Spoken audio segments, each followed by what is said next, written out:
Executive, we will proceed to the next question on the question paper.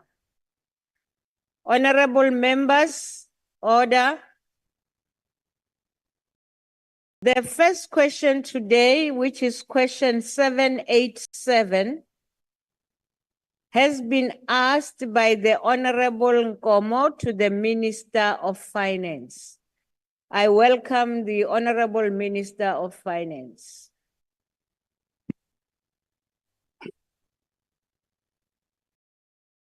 Thank you, Chairperson. National Treasury plays an oversight role with respect to the implementation of budget in all spheres of government. As part of our oversight, National Treasury regularly engages with the departments on their financial performance.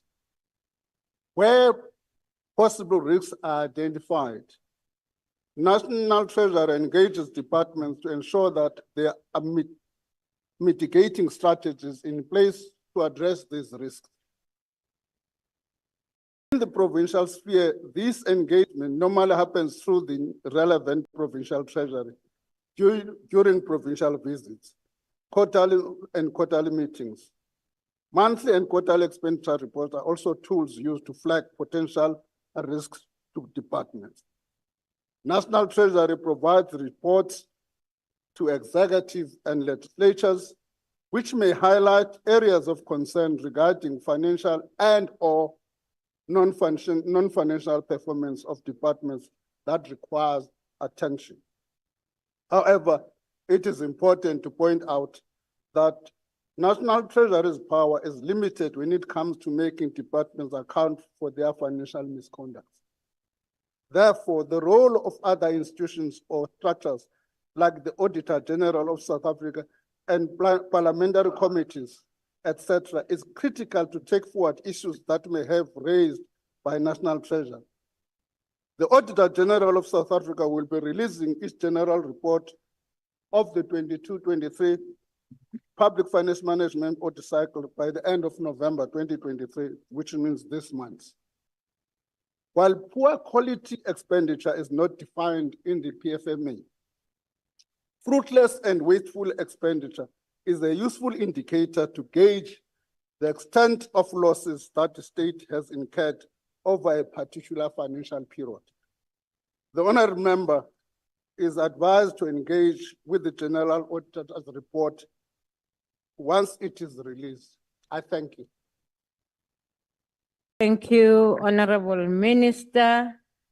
I'm advised that Honorable Mabiletsa will take charge of the follow-up question as asked. Thank you, House Chair. Minister, the response we have received only refers to provincial departments, and we were looking for a holistic financial cost, including national departments and state entities, given that you are having regular engagements. We note the positive reduction in the poor quality of expenditure in provinces for the year 2022-23 financial year down to 189 million. What we need to know is what this regular engagement tell us, besides putting mitigating strategies to address risk.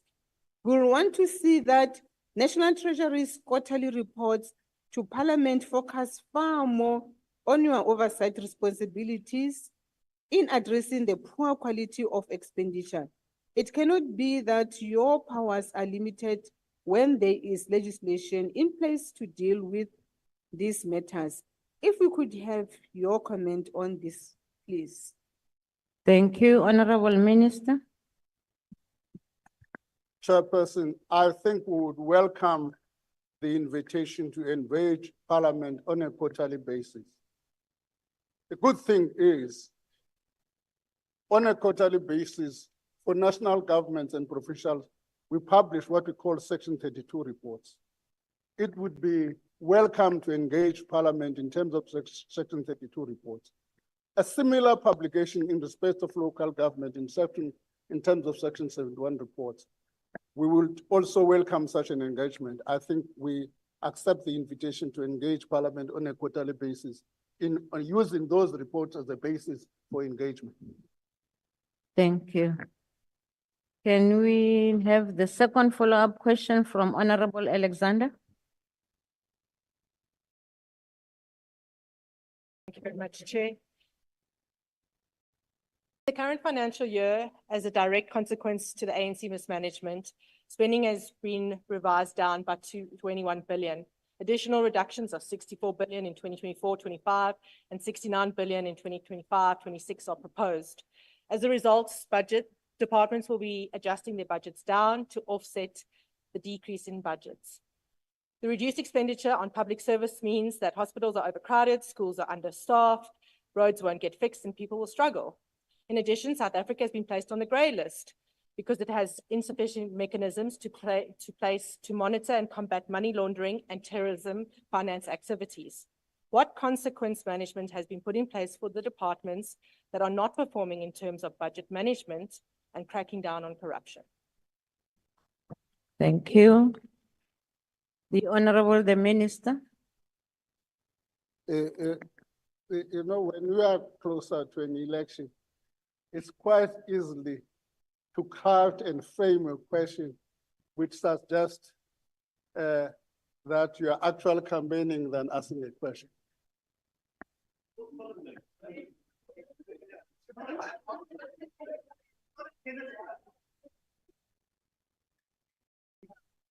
Because we tabled a medium-term budget policy statement with adjustment.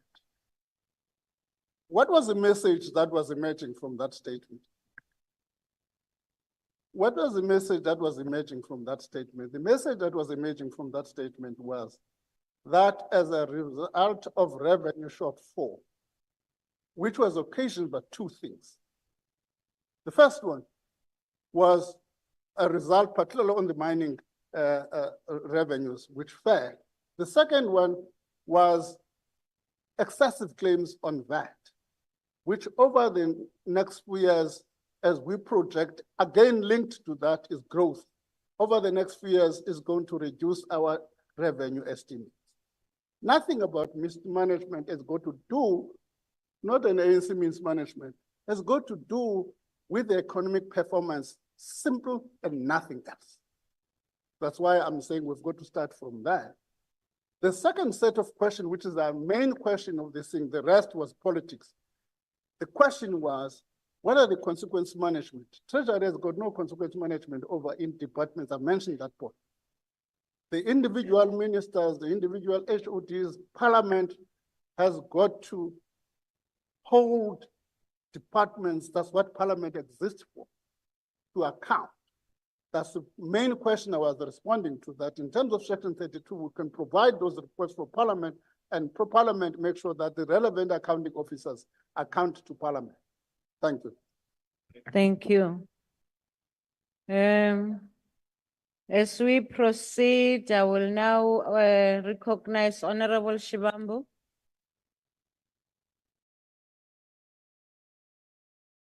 Honorable Shibambo.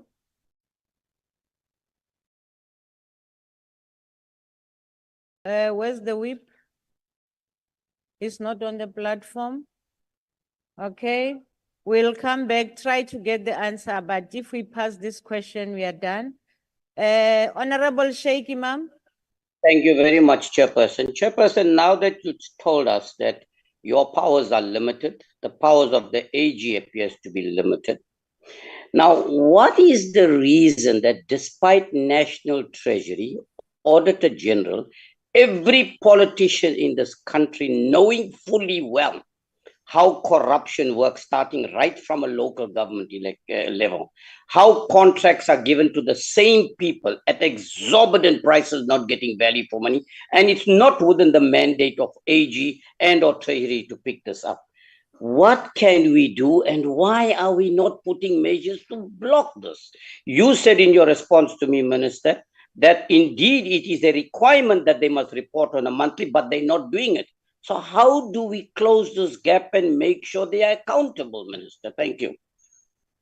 Thank you, Honorable Minister. There are two questions in this loaded in one.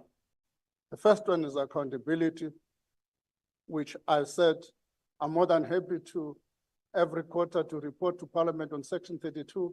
And once we get that Section 32, relevant committees make sure that the accounting officers report. The second part of that question, which is related, is corruption. I think let's agree that corruption is a criminal offense. Why can't we report these individuals if we know that a specific individual is corrupt, has done a corrupt conduct? Can't we get the law enforcement agents to deal with those individuals? I think that's the best approach to handle that question. Thank you. Thank you. ICT, please give the speakers in the House the honor they deserve, not me. The minister is answering questions, but it's my photo on the screens. Please rectify that. Please change. And as we proceed, before we proceed to the EFF, if they are ready, I would like to, since today we are dealing with the questions to the economic cluster, I also want to welcome and acknowledge the presence in the gallery of this Parliament's Audit Committee. Thank you for being with us in here. Thank you. You are welcome. The EFF, are you okay? We pass. Chairperson. Yes, Honorable Paulson. Chairperson. Mohammed The Minister. No, leave Paulson. I think Honorable Mani is ready to proceed. Okay, now then it's Okay, Honorable Mani. What is wrong now? Proceed, Honorable Mani. Apologies, Chair. The characterization of misguided and incorrect fiscal policy as poor quality of expenditure is a clear demonstration that the governing party stay in office has been too long, and it is time we vote them out in 2024. What is poor quality expenditure? It's either you spend the money for what you budgeted, steal it, or do not spend it. Any other characterization is just foolish. My question is, besides waiting for municipalities struggling with spending of conditional grants throughout the financial year, why does the National Treasury not intervene much earlier to ensure that all conditional grants are spent and are spent on time? Is there capacity in the National Treasury to do this? Thank you, Chair. Thank you. Honorable Minister.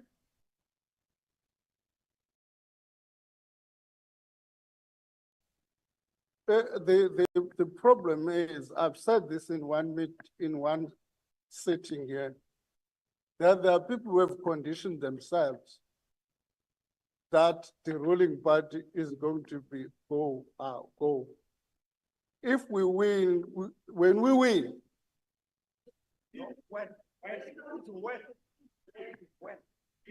when we win, fiscal. In other words, people will shock and claim that the elections have been rigged because you've conditioned yourself to think that you are going to win the elections. And we're going to win. Let me come to your question. We supervise financial management of municipalities, but we don't take responsibility for the management of municipalities. There are institutions such as council and everybody. We don't have authority over a council. We've got to help to manage that council to manage the affairs of the municipality. We keep constant report as a new member of parliament, who's familiarized with this thing. What is called Section 71 reports, which we publish every quarter. You, as members of parliament, you've got to help us to make those politicians account don't say that's only a responsibility. Parliament has got a responsibility to exercise that oversight. So once these reports are published, you must also acquaint yourself. We provide much information. So you must exercise oversight. Thank you. As we proceed to the next question, which is question 821, asked to the Minister of Employment and Labor by Dr. Kado. The Honorable the Minister.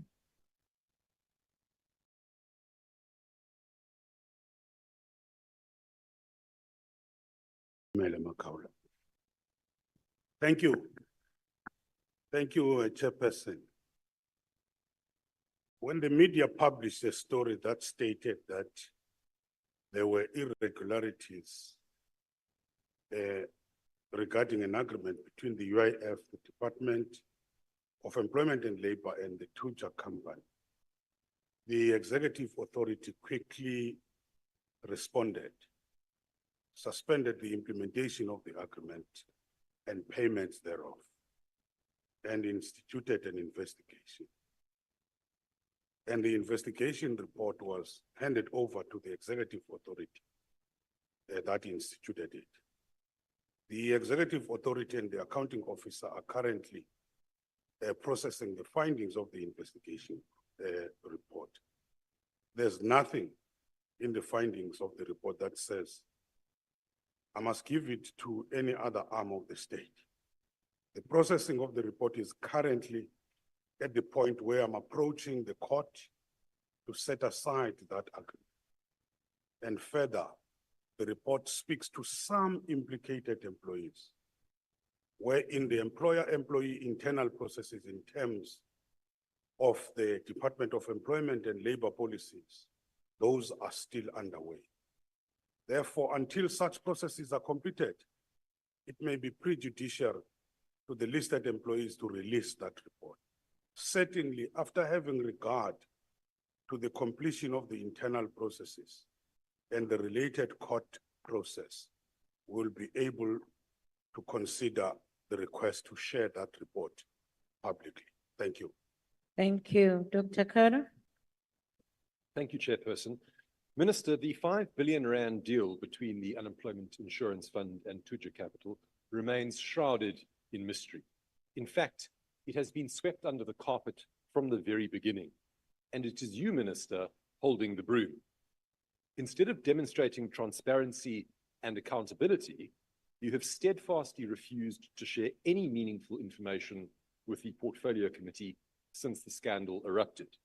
You allegedly handpicked a law firm, possibly in violation of the PFMA, to conduct a forensic investigation into the deal. We read about it in the press. The forensic report apparently recommends disciplinary action against the UIF commissioner and other departmental officials. We read about it in the press. The Director General subsequently resigned under a cloud. We read about it in the press. Minister, when are you going to come clean with the Portfolio Committee about this deal and also clear your own name in light of the allegations made against you by Mthunzi Ndwaba, the CEO of Tuja and former chair of Productivity SA, namely that you apparently asked an intermediary to solicit a 500 million rand bribe in order for the deal to go ahead? Thank you. The Honorable the Minister. Fortunately, you have been part of the Portfolio Committee, and I did indicate that I will be able to bring that report at the right time. And you were there. But what I'm not going to do, if there are individuals who are implicated, I can't violate those people's rights as per the Labor Relations Act. Otherwise, you are going to come and say there was no consequent management because we might have violated the processes. We might have a very substantive case, but if procedurally we're not following those procedures, we might be found wanting. We've had cases where you lose them because you don't follow the procedural processes. The allegations which you are talking about, I have said, and I want to say, Mthunzi Ndwaba must not run to the social media must come and put those allegations on record in court and be able to say, this deal is being cancelled because we demanded the kickbacks. Must come and say those things in record in court, and we're ready to interrogate what he's saying, not in the social media. But I want to put it very clearly. I reject those allegations with the contempt that it deserves. Thank you. Thank you. Honorable Mdabe. Oh, Thank you, Chair, and thank you, Minister, for the response. Minister, and thank you for going public on the matter. Having released the outcome of the investigation to present it to court for court to take its course, what steps will you take? If not, why not, for those who are implicated in the report? Thank you. thank you. Honorable Minister.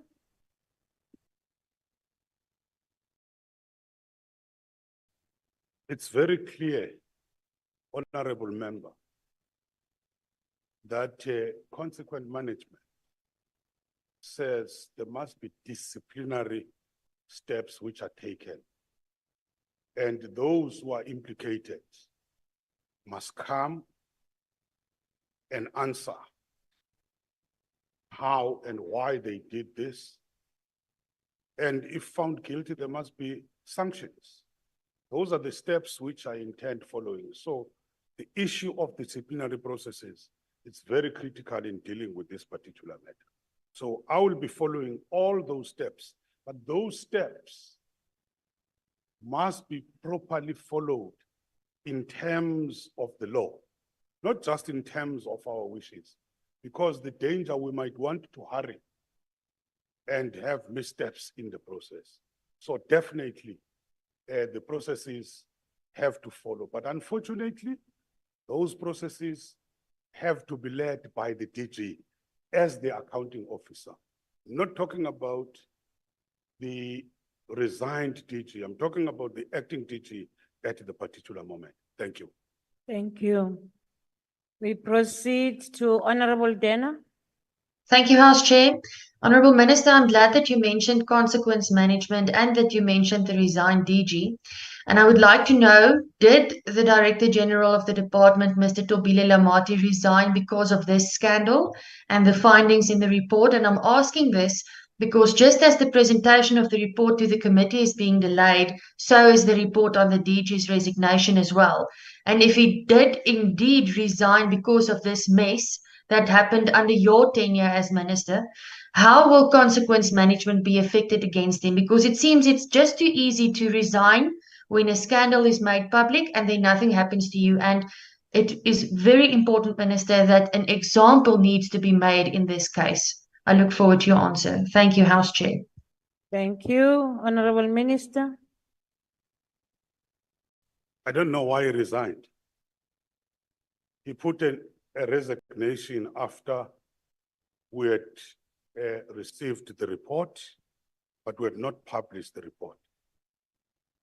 We will leave that to the courts as to how implicated is he in this particular deal.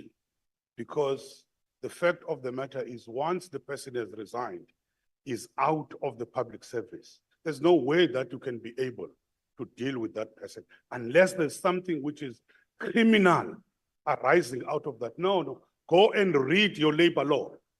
If a person has resigned, unless there's something criminal which is arising out of that, but we're going to leave that to the courts to determine. So that the matter now is at the level of the court. We will watch very closely how the court is pronouncing on that. Thank you. Thank you. Honorable Mkonto. Thank you, Chair.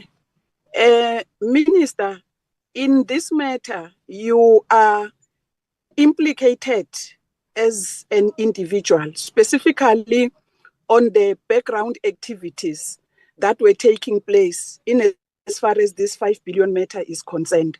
What are you planning to do to clear your name? And are you going to do that out of your own pocket, or you are going to use state's funds to clear your name? Thank you. Honorable Minister. I'm not sure what you mean when you say I'm implicated. I'm not sure. What do you mean when you say in the Tuja deal I'm implicated, when I'm the one who stopped it, when I'm the one who started investigating it? I am not sure what you're talking about. I am acting as an executive authority, not as an individual in that. So the cost would be in terms of my official capacity. If there's something which involves me as an individual, then you can talk like you are talking now. But insofar as I'm concerned, I'm acting as an executive authority. Thank you. Thank you. May we remind members about using alleged, because some matters really you cannot raise that a person is implicated. You must bring a substantive motion for that. So let me just stop it here and say, let me caution that certain issues need substantive motions. Don't conclude. Thank you.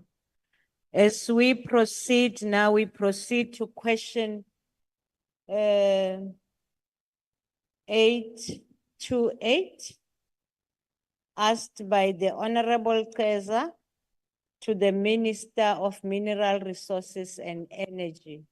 Honorable Minister. Honorable Chairperson, honorable members. Let me start off by agreeing, with the of the EFF, that this thing of saying renewables are cheap is an assumption that is not proven. I want to start there. I follow the cost of bid window 1, 2, 3, 4, 5. In bid window 5, there was an attempt to reduce those prices to 47 cents a unit. Majority of those bidders couldn't reach financial close. So it's a myth that we must deal with as we go. Now, to answer the question, tariffs are derived from integrated power system. In other words, they are comprised of energy from nuclear, from coal, from solar, from wind, from hydro, from diesel. All those costs are integrated and averaged. And they are approved as a cost by NERSA. And therefore, there is no cost from IPPs that goes to the poor or the working person. It is the integrated price as approved by NERSA that goes there, which is averaging all of them. If we had a choice, we would allow working people to get the price that we get from nuclear. That is the lowest cost in the currently that we have in the system. So we are cognizant of high electricity price that the country is currently experiencing. Consequently, the structure of electricity is undergoing reform to improve efficiency of the electricity industry, including participation of new players. There's an assumption, it's an economic assumption that once there's competition, price is going to come down. That is an assumption. It's not a fact at this point in time. As we open competition, we assume that prices are going to come down. It's not always the case. Now, a suite of financial support measures that were announced by the National Treasury in 2003 budget statement are being implemented. And further to this, indigenous households are beneficiaries of basic electricity provision. That program is aimed at assisting the poor and the bottom end of earners in society. That is where we are, and therefore the free basic electricity is fully funded by the national fiscal. So the state does take responsibility to cushion the poor end of society from electricity prices. Thank you. Thank you. The Honorable Kaiser. No, thank you very much, undertaking taking into account what you have said pertaining to the cushion that the state has towards the poor, 82% of the residents of Mhlongo, giving you a scenario in local government, in OR would depend on these free units, Minister. And really taking into account what you have just said, there is over 2 million that are outside that indigent list.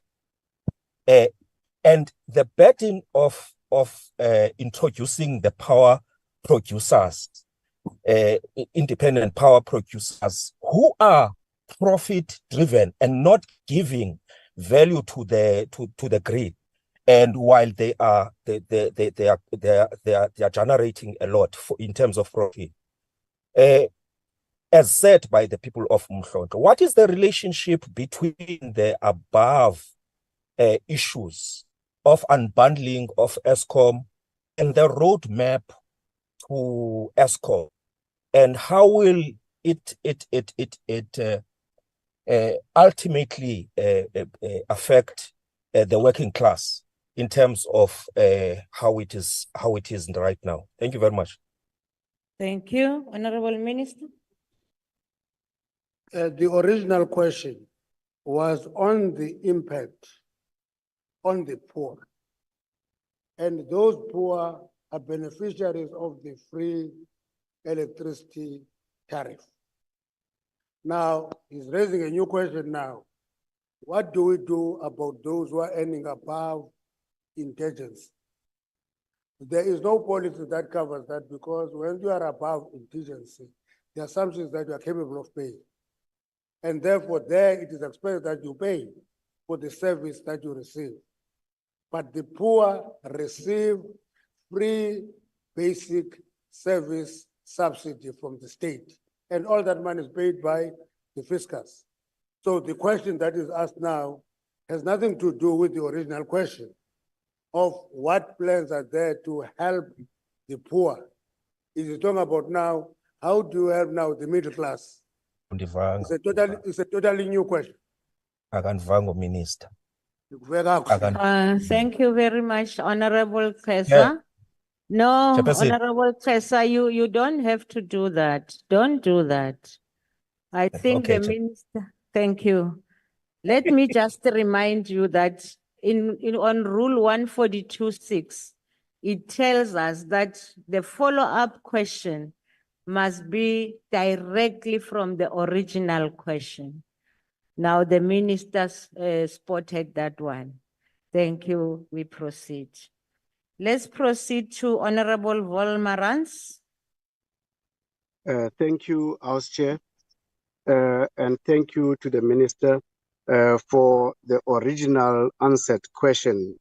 Honorable Minister, since Eskom's long-term financial sustainability remains dependent on the migration towards cost-reflective tariffs, how will the department ensure that Eskom's desire for cost-effective tariffs reflects the declining cost of renewable energy sources from independent power producers as a portion of totally primary energy cost, and balance the need for Eskom's financial position while protecting the poor and working class consumers against high cost reflective tariffs? Thank you.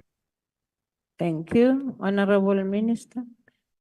I'm known to be a believer of a multi-pathway in dealing with the transition. I don't believe that we move from coal to renewables. I think you follow the multiple pathways, and therefore any cost that accrues to the poor will be a function of that multiple pathway. It will take into account nuclear, it will take into account coal, it will take into account solar, it will take into account wind, it will take into account hydro, and many other pathways. So we cannot have an aim of just dealing with one technology in dealing with a complex problem that impacts on the poor. So I think the IRP as it is, I don't know the renewed one, the revised one, what will it say? The IRP as it stands encourages us to have a multi-pathway to electricity tariff, and that will help us bringing down the cost. And if we increase, for example, the component of nuclear, which is giving us energy at 40 cents a unit now, it means that it can impact more positive. And you can go to the various tariffs and see which one is bringing the cost down. So it is not about just focusing on what renewables are doing. It is about the multi-pathway of energy sources that the country must have access to. Thank you. Thank you. The Honorable Msimang.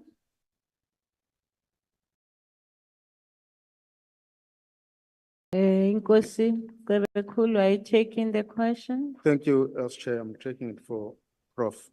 Thank Msimang. you. Proceed. Minister, has the department ever entered into any agreement with foreign governments that have faced the same similar energy crisis and have successfully addressed it? If not, why not? If so, what are the relevant things? Mhlekazi, akusiyena oqala uhulumeni waseSouth Africa olomnyango wakho obe neyinkinga ze-energy. Amanye amazwe asekaba nazo iy'nkinga, ey'nkingeni akwazi Sizongena kulo mbuzo. owakho umnyango wenze njani? Angazi yazi. Angazi nami. Batheni? Bakubizela. Hi, man. Yo, who's that? Christian who? Oh, he's the one. He's Professor himself. Professor Msimang, relax. Inkosi Cebekulu is busy with your question. Minister, did you get the question? Okay, thank you. I Proceed. did get the question. Comparative studies are a norm in any government worth itself. That when you go through a difficult process, you go and look into other countries. As it is the case that other countries do look at us. Let me give you an example. Car power ship is a no-go area here. But when you go to Ghana or you go to Cote d'Ivoire or you go to all those countries in the West Coast, in the western part of the continent, they all use car power ship and it works for them. When you come here, you say that solution has worked in country X, Y, and Z. It is up to us as a team to accept interventions. I can see that Honorable Malam is laughing me off. He can laugh me off. The reality of the matter is we don't like solutions that are comparative with other countries. We think that we are holier than thou, and therefore we can breathe fresh air in darkness. That is our belief. And it doesn't work in real life. So I agree with you, Gos Uguti. It is important to do comparative studies with other countries, and we're doing that on an ongoing basis. Thank you. The Honorable Boshoff.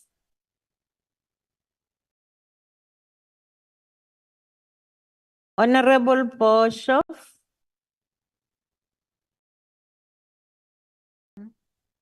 FF plus, he is online, yes, I'm told. Anyone from the FF plus? I pass. We now proceed to the next question, which is question number 788, asked by the Honorable Mulala to the Minister of Communications and Digital Technologies. The Deputy Minister, I think, is the one who will be responding according to what I have. Yes, the Deputy Minister will respond. What happened to the Deputy Minister? They said she's in the... I'm here. Oh, they wrote here that you will be in the Good Hope Chamber, Honorable GM, but proceed. We are now on question 788 as asked by the Honorable Mulala.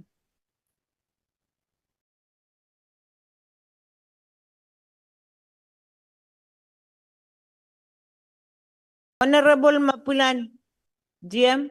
Thank you very much. Unfortunately, Chairperson. Can you hear me? Yes, we can. What is wrong? You appear and you disappear. Black Mampatile. I'm saying, unfortunately, I won't be able to be an activity, Chairperson, but I can hear you. May I proceed? Yes, you may. Thank you, Chairperson, and thank you, Honorable Mulala, for the question. The response is as follows. The financial situation of the South African Post Office is in a critical stage, and the Post Office is unable to meet its financial obligations, with 12 billion owing to creditors and costs significantly exceeding the revenue. Therefore, South African Post Office Business Rescue Plan proposes a reduction of the branch network to about 600 branches for the interim. However, this reduction, which takes into account branches designated as universal service obligation, will attempt to ensure that these branches, one, remain open, two, these branches are equitably located geographically.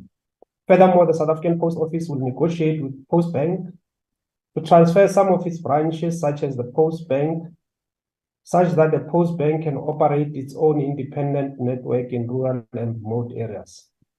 Initially focusing on stabilizing the entity, the Business Rescue Plan embarks on the implementation of several modernization programs, including replacing legacy systems, upgrading SABC's point of sale system, upgrading its data centers, and launching a series of digital postal and financial products. SABC's courier, freight, and financial business segment will undergo complete modernization to ensure its services and products are in line with the current market trends. Thank you very much, Host Chair. Thank you. The Honorable Mlal. Thanks, House Chair, and thanks, DM, for the comprehensive response.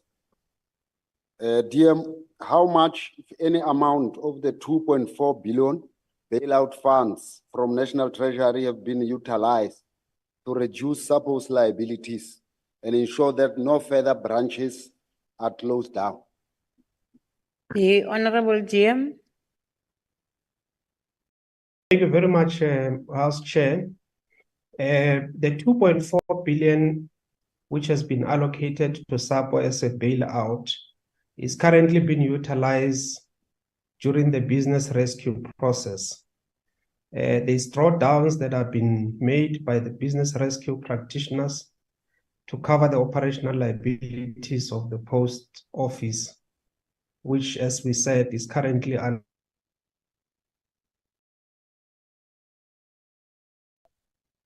Honorable GM, if you can just switch off your video, I think you are what do you call it? Our bandwidth. It's a big week. Under administration. So the detailed cost of how much. All right, let me switch off, will help. Yeah. I was saying, Chairperson, that the actual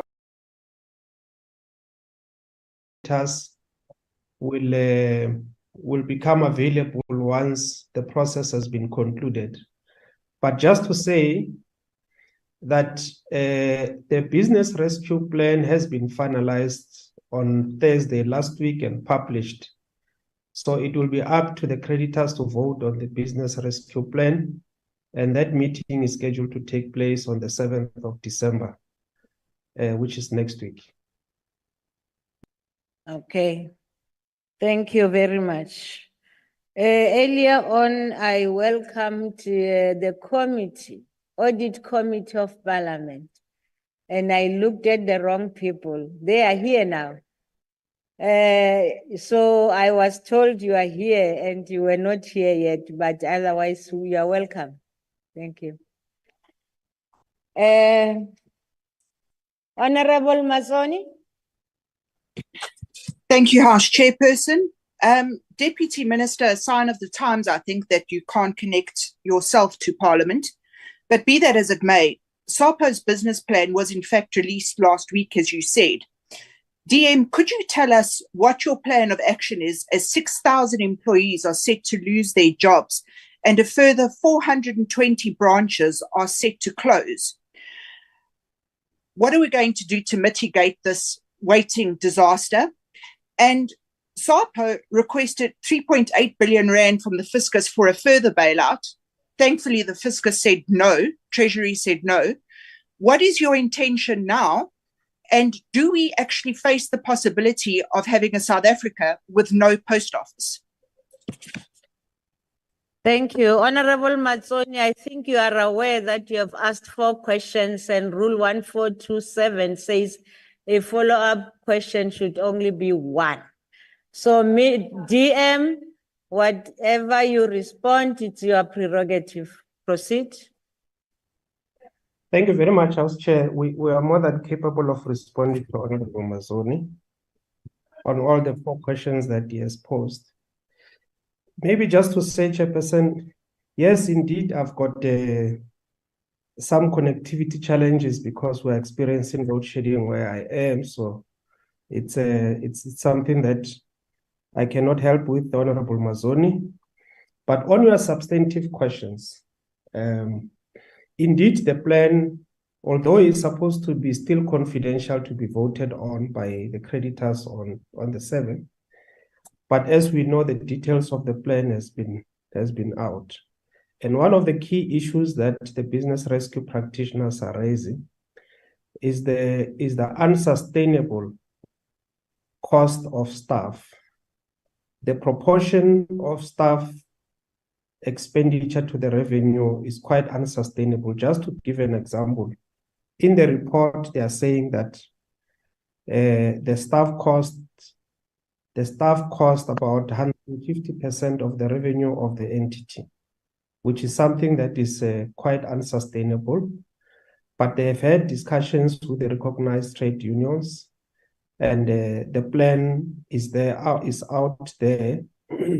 The idea here, Honorable Matsoni, is to put the post office on a sustainable pedestal, meaning that we need to look at all the costs that are impacting on the viability of the post office. And quite rightly so, the business rescue practitioners have identified this. It's up to the creditors to vote on it. The second issue is on the branches. There is a proposed reduction. It's not a very big reduction, but it's a reduction that is aimed at making sure Thank you, Honorable GM. Unfortunately, we only have 2 minutes to respond. Thank you. Thank you very much. Thank you. Honorable Tambo. Thank you very much, House Chair. I think let's begin by saying it's ironic that the DM said the reduction in prospective closures of post offices is minimal, considering that we know already 48% of the post offices of South Africa have been closed due to debt. But that's not the point. I think the Honorable Mulala asked a simple and very basic question that is in line with the question I wanted to ask, is that how much exactly has been spent of the 2.4 billion which was allocated by Treasury to SAPO to, number 1, deal with its debt, and number 2, lead its modernization, and what type of modernization has happened since the bailout of 2.4 billion was given to SAPO? Thank you, Chair. Thank you. Honorable GM. Thank you very much, Honorable Chair. Unfortunately, Honorable Tambo, we don't have the details of what has been spent up to so far. The business rescue practitioners are engaged in a process of trying to rescue the entity, and at an appropriate time, they will account, because these are public funds at any particular point. These funds will have to be accounted for. But that report is not available as yet. Just to say, Chair, as you know, when an organization is going through a business rescue, oh, Akbar late Mulder Basablif. Go on, Honorable GM. Sorry. So I was saying, Chair, the rules are such that the business rescue practitioners will prepare a plan, and this plan will detail how all the creditors will receive their payment. So if any of the creditors gets to be paid before the plan is voted on, that will amount to that will be against the rules, because the rule will allow that the plan must be put on the table so that the creditors can see how much can they be paid for that. What has been used, the drawdown has been used for the operational expenses of the post office to keep it afloat, not to pay any of the creditors whose debt has been confirmed. Now, I say the reduction has been minimal when you look at the cost of running this in the interim. You would realize that the proposal to reduce some of the branches, to negotiate with the post bank so that the post bank can be able to operate its own branch network, and later on, when the business becomes viable, more and more branches are going to be reopened. Thank you, Chair. Thank you. The Honorable Majosi. Thank you, Honorable House Chairperson. Honorable Minister, one of the reasons that we were cited for SAPO lending in its current position is the entity's failure to adopt digital development. With that being said, knowing that the turnaround strategy of the SAPO says that we are looking at the SAPO of the future, what are the programs in place to make sure that we digitally upskill current post office employees and those that will be employed in the future? Thanks. Thank you, Honorable DM. Thank you very much, House Chair. Indeed, Honorable Majosi, you are right in saying that one of the things that impacted negatively on the future viability of the post office has been the impact of digitization. The impact of the internet has made communication through letter post redundant, so to speak. So this has had a significant impact, not only in our own postal office, but globally. All the global postal operators are struggling under this. So all of them are transitioning to embrace the digital era. What we have done is to come up with a strategy that we call the Post Office of Tomorrow, which strategy is seeking to reposition the post office to become a number of things, to play in the e-commerce space, to become a logistic hub, to become an authentication authority, especially in this era of digital identity. So we're repositioning the post office in line with the strategy of tomorrow, to not only to focus on the letter post, which is still important, but it's something that is declining, to focus on other business areas in the economy. Thank you very much, Honorable Chair. Thank you. As we proceed to question 807, asked by the Honorable Singh to the Minister of Forestry, Fisheries and Environment. The Honorable the Minister. Thank you very much, House Chair, and thank you to Honorable Singh for the question. A just transition to a low-carbon economy will benefit all South Africans by driving green growth, creating jobs, and contributing to energy security while addressing the serious threat of climate change. The Just Energy Transition Investment Plan for the 5-year period 2023 to 2027 sets out the scale of need and investments required to achieve the decarbonization commitments of our nationally determined contribution, which outlines the rate at which South Africa plans to reduce its greenhouse gas emissions and represents our fair contribution to the goals of the Paris Agreement. The JET implementation plan confirms that South Africa's resolve to manage the just energy transition is at a pace and scale and cost that is consistent with the country's socio-economic development path, needs, and affordability, and reaffirms that the just transition incorporating distributive, restorative, and procedural justice is at the center of South Africa's transition to a low-carbon economy.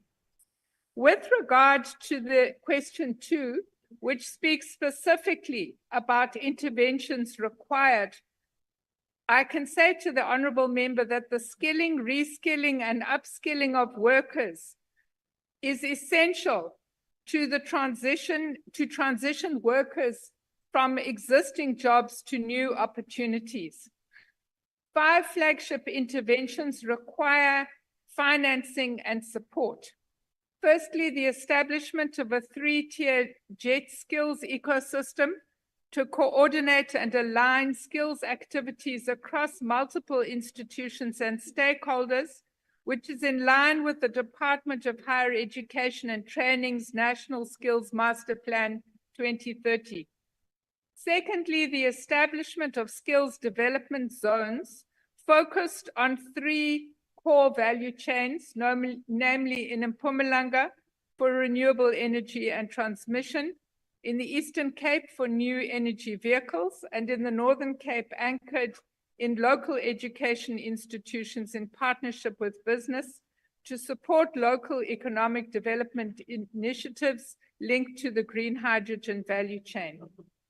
JET skills needs assessments for each of these 3 value chains and the implications thereof for tertiary institutions, capacity building for government and key government institutions, and lastly, support for foundational skills development involving upskilling of teachers and integrating sustainable energy concepts into school curricula.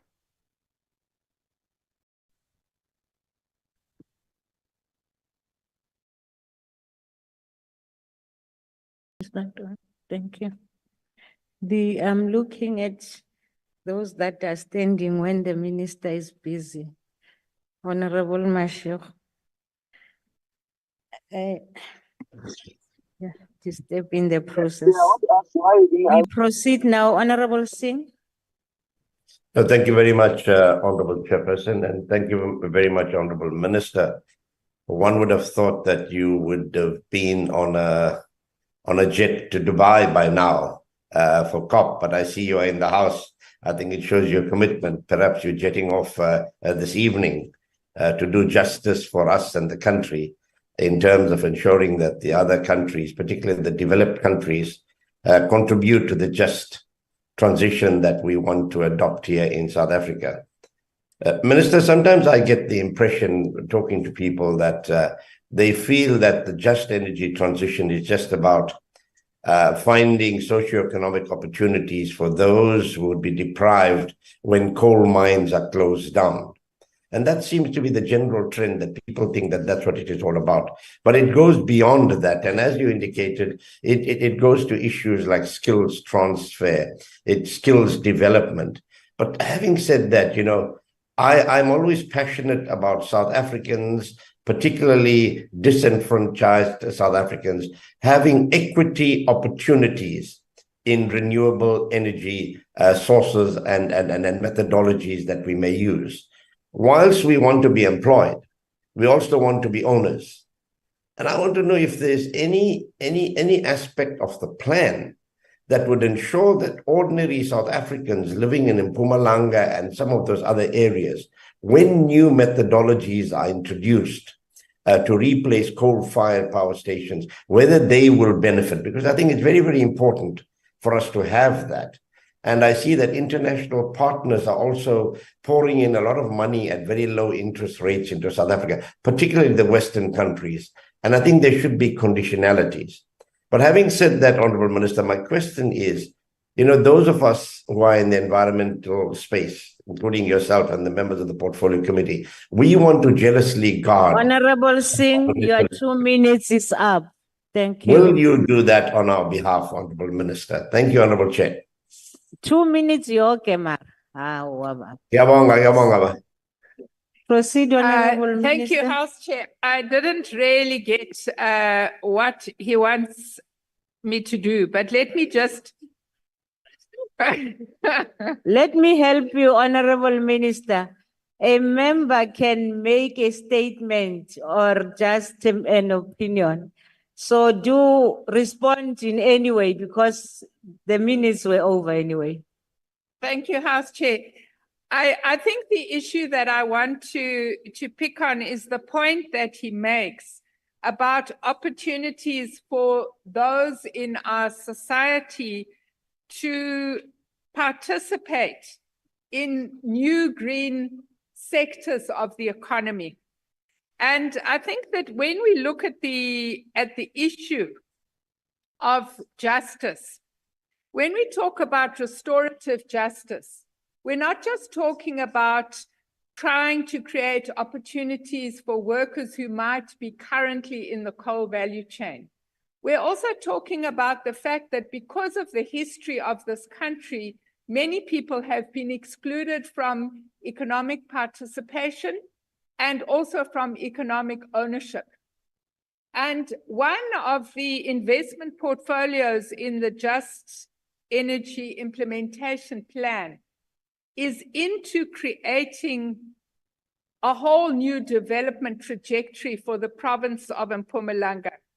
And central to that is the question of economic diversification, transformation, and industrialization in areas such as microgrids, agrovoltaic cells, and so on, so that we can promote new owners in the energy value chain, and so that marginalized communities should also benefit from the opportunities of green investment and green growth, not just as workers, but as owners. Thank you very much.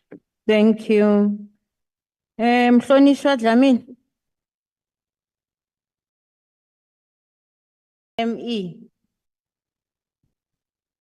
House Chair, can we take the question for Honorable Dlamini? Pleasure. Thank you, House Chair.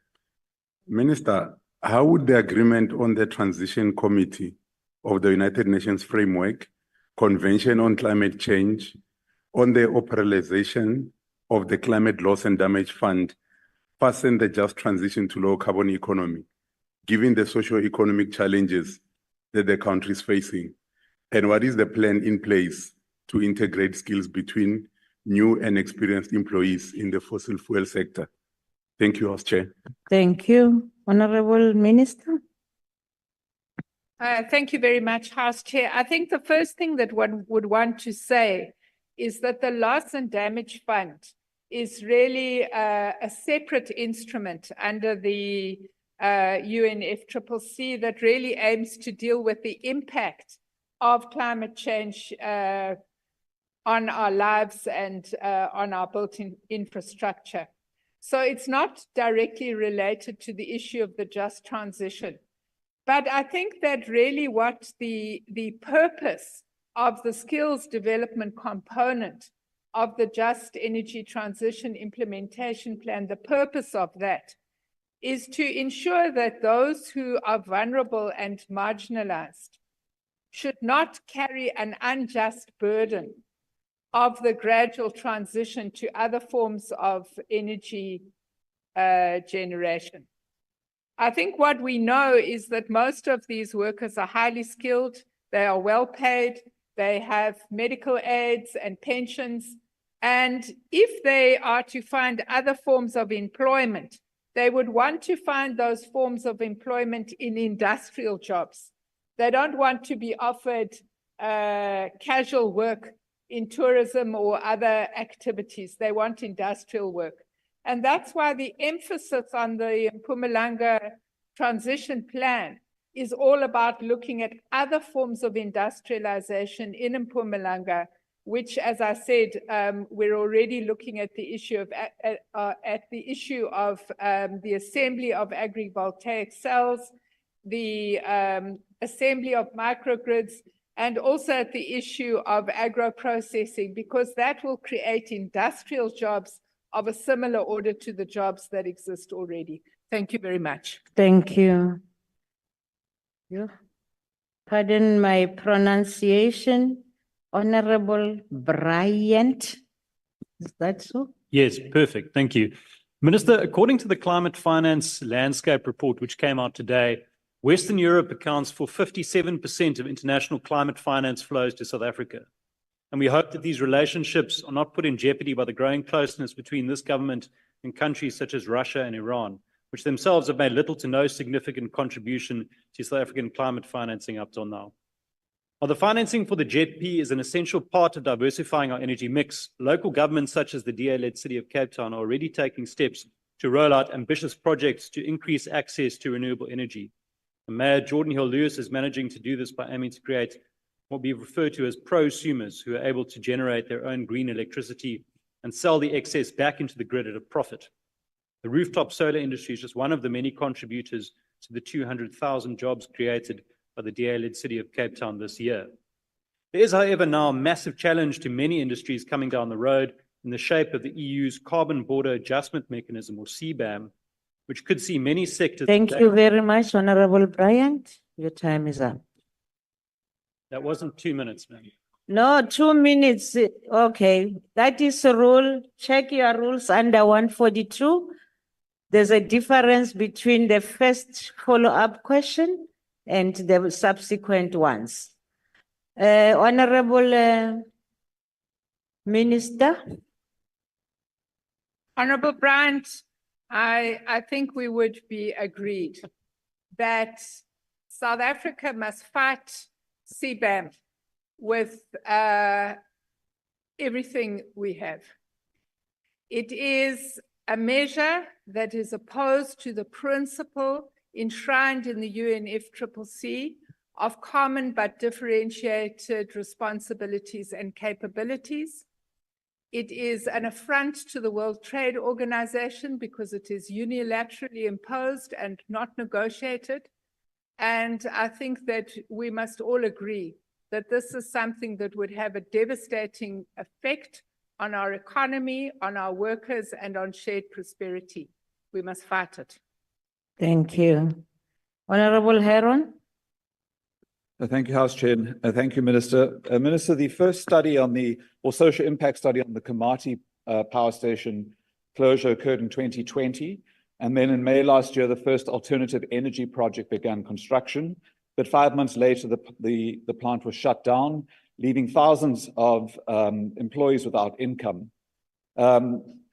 This is obviously if this was to be a trend, this would be damaging to the reputation of the just transition and could foster an anti-environment and anti-green energy sentiment, which is obviously not what we want.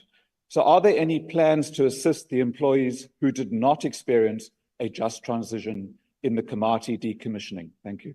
Thank you. The Honorable the Minister. Thank you very much, Honorable Member. Let me first say that workers directly employed in Komati did not lose their jobs. They are highly skilled workers. They were transferred to other plants. But the people who were severely disadvantaged as a result of the closure of that plant were all of those who existed in the broader ecosystem and who would have been providing services to that plant. It's not a good guinea pig study. And it certainly does not enshrine the concept of justice as adopted by Cabinet and as adopted by the Presidential Climate Commission. I have recently had a meeting with the World Bank where I have brought to their attention the study which the Climate Commission did on that decommissioning process. And I have asked them to work together directly with that community to identify projects and programs that that community would like to see that will create alternative livelihoods and will also deal with some of the socioeconomic consequences of that unjust transition. And during the conversations we have had, I have stressed to them that although that program was not part of the JET implementation projects at all, it was a separate project, its outcomes are material for the confidence that all of us can possibly have in the justice of the transition, and it needs to be fixed. Thank you very much. Thank you. Mamwatse, nko tlhokomele gadget ya gago.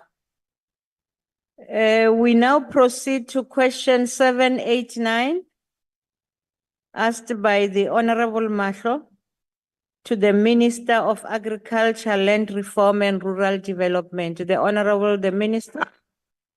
Thank you very much, Honorable House Chair, and thanks to the Honorable Member for her question, which is indeed important because all of us do eat chicken. There are few who may not, but majority of us here, we do eat chicken and eggs. The issue relates to the cost of poultry products. And Honorable Member, just to say, one of the things that are major inputs in the poultry production, particularly chickens, is soya, maize, as well as sunflower. And unfortunately, these are what drive the prices in the poultry production, particularly soya, because South Africa, even though it produces soya, it actually exports a majority of it. And then the industry has to buy as imports, which then increases the prices.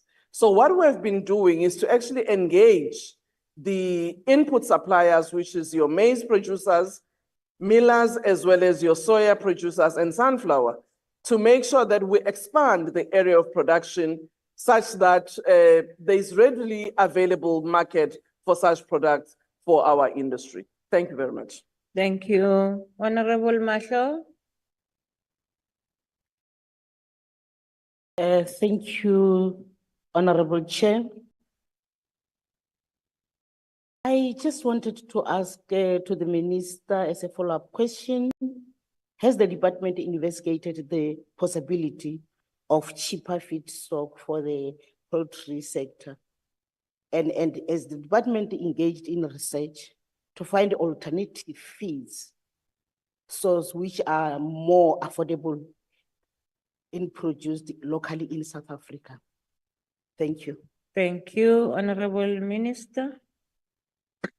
Thank you very much, Honorable Master, for the follow-up question. It is important for me to indicate that in the past 2 years, we've worked together with the industry as well as labor to really look at how we can develop the poultry industry in South Africa in a manner that is sustainable for both export and also imports where necessary. We know at the moment that we have got more imports because of the cheaper cost of production in other regions. Similarly, we also have particular imports of various parts or cuts in the meat that South African eats rather than in the other jurisdictions. For instance, South Africans like more the drumstick and thighs, whereas other jurisdictions, they would eat white meat. But unfortunately, the South Africa's poultry industry strategy is to produce the entire meat, and even its packaging on selling, they would not do the segmentation, which actually works well if you want to get into the export industry. As part of that discussion, I've indicated the expansion for area of production of the feedstock. The question you're asking, Honorable Member, is whether we have done some research on alternative feedstock that would assist in bringing down the cost of production for poultry. I must say that the current assessment working with the industry is that the best input is still soya and maize and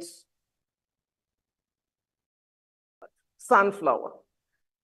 We can explore other opportunities of looking at what may be others, but what is important is that those players who are in the industry must be comfortable about those alternatives, as well as the consumers must feel comfortable as to what goes into the meat.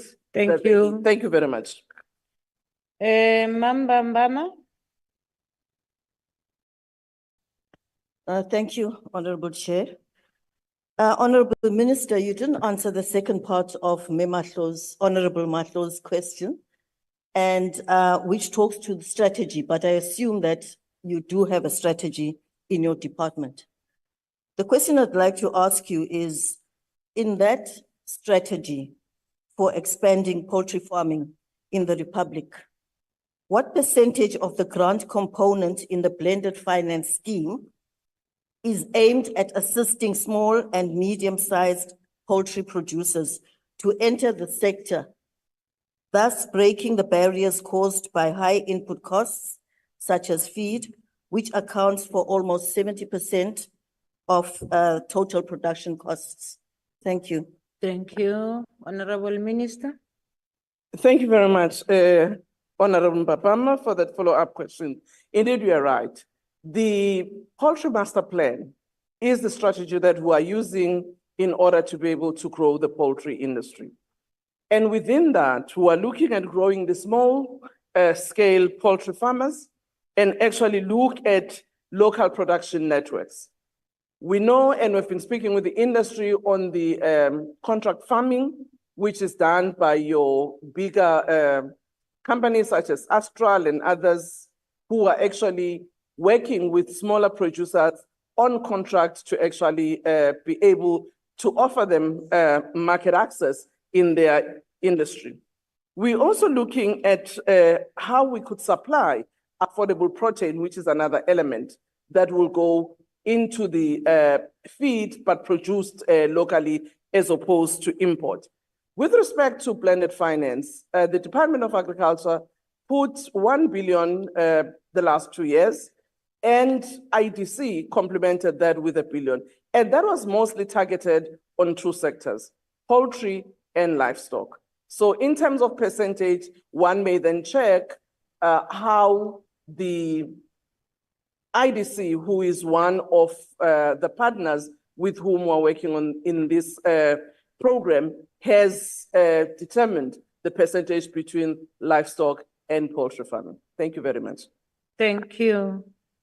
Mhlomphehi Matthias. Thank you so much, Honorable Chair. Honorable Chair, there are multiple challenges that constrain the poultry sector in the country. The rising feed costs is just but one of the many. These challenges include import penetration and dumping of chickens into the South African market, rising electricity tariffs, access to reliable supply of electricity, exchange rate fluctuations, and amongst others, access to finance and markets, especially for small-scale producers. How does the Minister Department, together with the colleagues in the executive, intend to address these challenges in order to protect the South African poultry sector and to offset the long-term industry sustainability, job creation, and food security, to improve the competitiveness of the various segments of the value chain, especially those aimed at lowering feed costs? Honorable Chairperson, thank you so much. Thank you. Honorable Minister. Thank you very much, Honorable House Chair and honorable members. The question which has now been posed relates to the broader challenges that the poultry sector faces. Issue of energy, as honorable member has indicated, the issue of dumping, and I would add issues of animal health. With respect to addressing the issue of energy, which is another primary input into the production cost of poultry, we have launched, and it is in operation, a blended finance scheme with the Land Bank on the Agro Energy Fund. That we worked with the industry to look at how we can assist those participants in the poultry production to move away to other alternative energy sources as opposed to relying on Eskom in particular. We have been working together with the Department of Trade and Industry and Competition to address the issue of anti-dumping, which has actually been done already by the Minister of DTIC to make sure that we prevent or reduce the level of dumping in our industry. On the animal health, as we've seen with the avian flu challenge, we are working with the industry to improve the biosecurity on our poultry farms, and also generally to other farms to make sure that indeed we improve the capability of our farmers in this commodity. Thank you very much. Thank you. Mhlonishwa Inkosi Cebekhulu. Ngiyabonga Mhlas, sorry. Ngiyabonga Sihlalo. Mhlonishwa nephuzu elibalekelwayo ngokusebenza eminyangweni. Kuliqiniso esingeliphike ukuthi lo mkhiqizo ongena ngaphakathi usuka emazweni la khona ohulumeni bakhona bebaxhasile abalimi. Izwe lakithi lona libonakala lingenakho ukubukela kuthina nabaxhaswa abalimi ukuze bekwazi nabo ukukhiqiza umkhiqizo wabo ngokulingana nalamazwe angaphandle. Ngokomnyango wakho Mhlonishwa, ubona ukuthi sixazululo sini esingasiza ekuthenini nalabo bakithi abasanda kungena emkhakheni wezolimo nokukhiqiza kakhulukazi abakhiqiza izinkukhu bakwazi ukungena nabemakethe, kungabi nje ukuthi bona badasela thina emakhaya nasemholweni ngoba usibona sigijima nezinkukhu emholweni mabantu behola. Ngiyabonga. Sithokoze Mhlonishwa, ungaqhubeka. Ngiyabonga lunga ehloniphekile. Impela lo mbuzo owubuzayo futhi uphawula ubaluleke kakhulu mayelana nokuthi uma sibheka iNingizimu Afrika ngonyaka ka-1996 uma singena siba ingxenye ye-World Trade Organization, ziningi izinto esazenza engingasho ukuthi zibe nokuthikameza ikakhulukazi abalimi abasafufusayo. Ukubeka kwethu engingasho ukuthi izincomo kulela komiti lomhlaba lezokuhwebelana sasuke sanciphisa kakhulu amazinga ukuthi singakwazi ukuxhasa abalimi bethu, ikakhulu lokho okubizwa phecelezi ngolika George ulimi i-domestic support. Lokho ke siya kureviewa manje sinamanye amazwe ngobe akuthina kuphela. Izolo nje ngikhuluma bengisemhlanganweni sikulo leli komiti le-WTO labe sincoma khona ukuthi njengoba singakaliqedi ingxoxo yokuthi sivule ezolimo ikakhulukazi emhlabeni wonke trade liberalization ku-agriculture, kumele sibuyele emuva ikakhulukazi amazwe asafufusayo njengathi, siphinde sibheke ukuthi sihlaziye ukuthi singavuleleka kanjani njengamazwe ukuze sikwazi ukuthi sixhase ngokufanele abalimi bethu ukuze bakwazi nabo ukuthuthuka. Ngiyabonga. Sithokoze Mhlonishwa. The next question is question 819, asked by Dr. George to the Minister of Finance. The Honorable the Minister. Unthatha amachance ke lo. Kodwa ngizamphendula ngesilungu eside into efana ndiphendule ngesentence enye.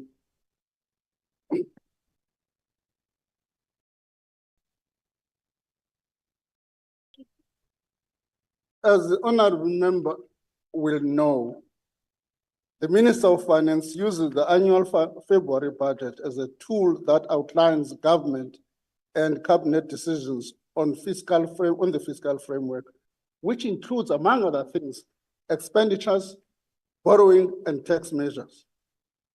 Every budget goes through a process of consultation and authorization within the government structures, such as the Minister's Cabinet on the budget, and ultimately approved by government before being finalized. As such, no prior definitive guidance on which tech instruments will be subject to potential increases can be provided before such a processes are undertaken, and the budget is tabled before the National Assembly. In the medium-term budget policy statement, the Minister has already given an indication that moderate revenue increases will be introduced to support fiscal consolidation. Also note that government does not ordinarily use the occasion of the medium-term budget policy statement as a platform to provide any specific measures related to taxes. As indicated in the recent medium-term budget policy statement, government has proposed only moderate tax revenues measures to raise additional revenue of 15 billion in the 24-25, given the extent of fiscal consolidation required. Ungandibuzi ke uba ndizayithatha below 15 billion. No, andizoxelela. The amount represents about 0.81% of the revised gross tax revenue estimated for 24-25 of 1.854 billion. It is not anticipated that the measures that will be considered will have substantial impact on the economy. It is customary that tax proposals which provide definitive guidance to honorable member the honorable member is seeking are only tabled in the February budget, and there should be no expectation that it will be done otherwise, unless in exceptional circumstances like those that prevailed during the COVID pandemic. In short, wait for the 21st of February when we table the main budget. I should have said that sentence only, but I decided because the parliament rules can do On Dr. George. Thank you very much, Minister, for your very comprehensive reply that was longer than one sentence. I did ask the question because battling South African households are deeply concerned about putting enough food on the table and obviously concerned about having to pay more tax next year. But yes, as you say, we will have to see what happens in February, but certainly we would not support any tax increases. By not being clear on tax policy, government is creating uncertainty over revenue expectations. We know that government met with the Reserve Bank governor to discuss access to the gold and foreign exchange contingency reserve account, currently valued at approximately 459 billion rand. The governor has already said that accessing this reserve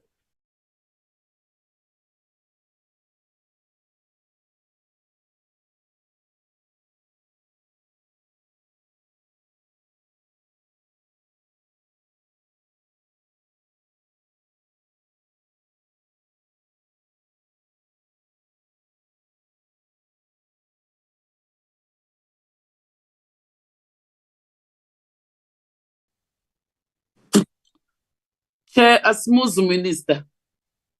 I thought that was the only one. Honorable Minister, yeah. Is it a problem with the? Kulumela kumpopolo yokude now. Oh. Mr. Singh, your hand is up. Is it about the audibility also? Yes. I don't know if I we can think we are hear you now. Thank rectifying you. that. Okay. Thank you. The point is, there's no truth that there's no clarity about fiscal policy because we have not announced tax measures beforehand. It has never happened. It has never happened. And no one has ever complained about the absence of clarity about fiscal policy because South Africans are aware that tax proposals are tabled once and once only during the budget process. That's the first point. The second point, I'm not going to answer the question whether I'm going to raid the Reserve Bank or not. What the Honourable Minister is referring to is contained in Section 28 of the Reserve Bank Act. That act clearly stipulates that the foreign exchange reserves, any excess of those reserves belong to the national treasury. We have not made any statement, even in the medium budget policy statement, to the extent that there are excesses reserves, we have not made a statement. We're muted on that point for now.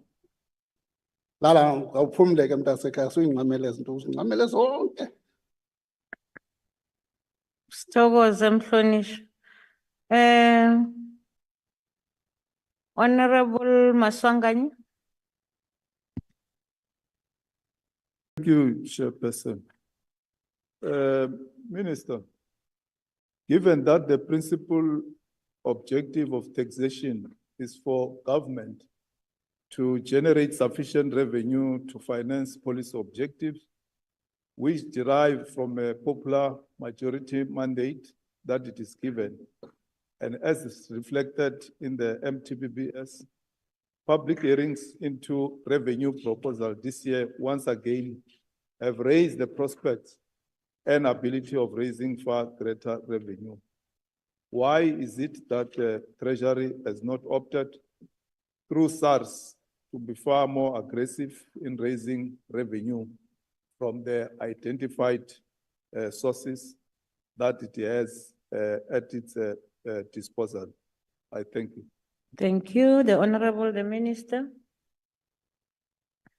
We made the point in tabling the budget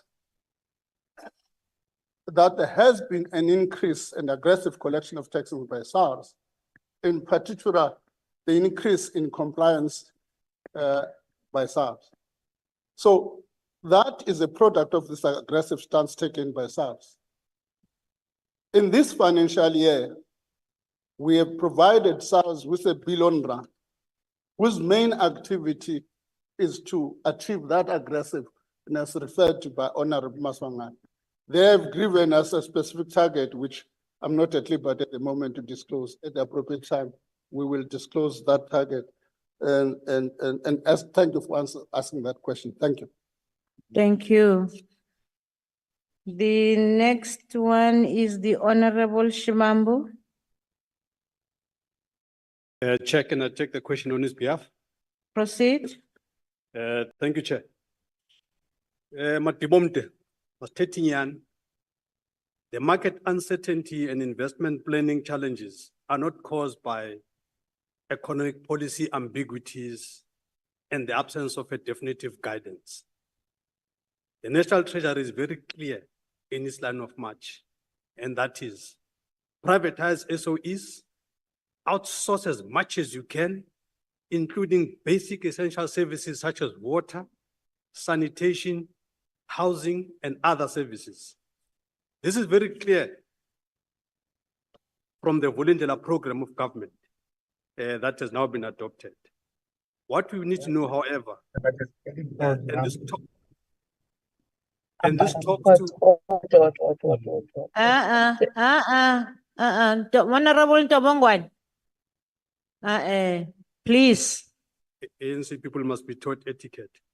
This is very clear from the Vulindlela program that is now adopted by government. What we need to know, however, Minister, is this, and this talks to ambiguities that can affect consumer confidence crisis. Is the Minister and the National Treasury saying that Cabinet, the ANC, about the rent, your time is up, are all wrong, and it's only National Treasury that is right? I'm trying to figure out, Honorable Chairperson, how all of that fits to the tax proposal. I'm trying to figure out how does all of that fit to the original question. I need some guidance.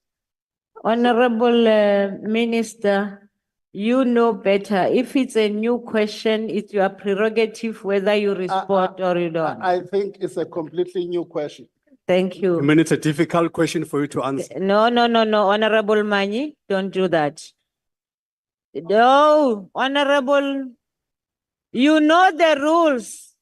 I've been saying them all along. Let me help me, Honorable Mani. That question relates to structural reforms. We're not dealing about structural reforms for now.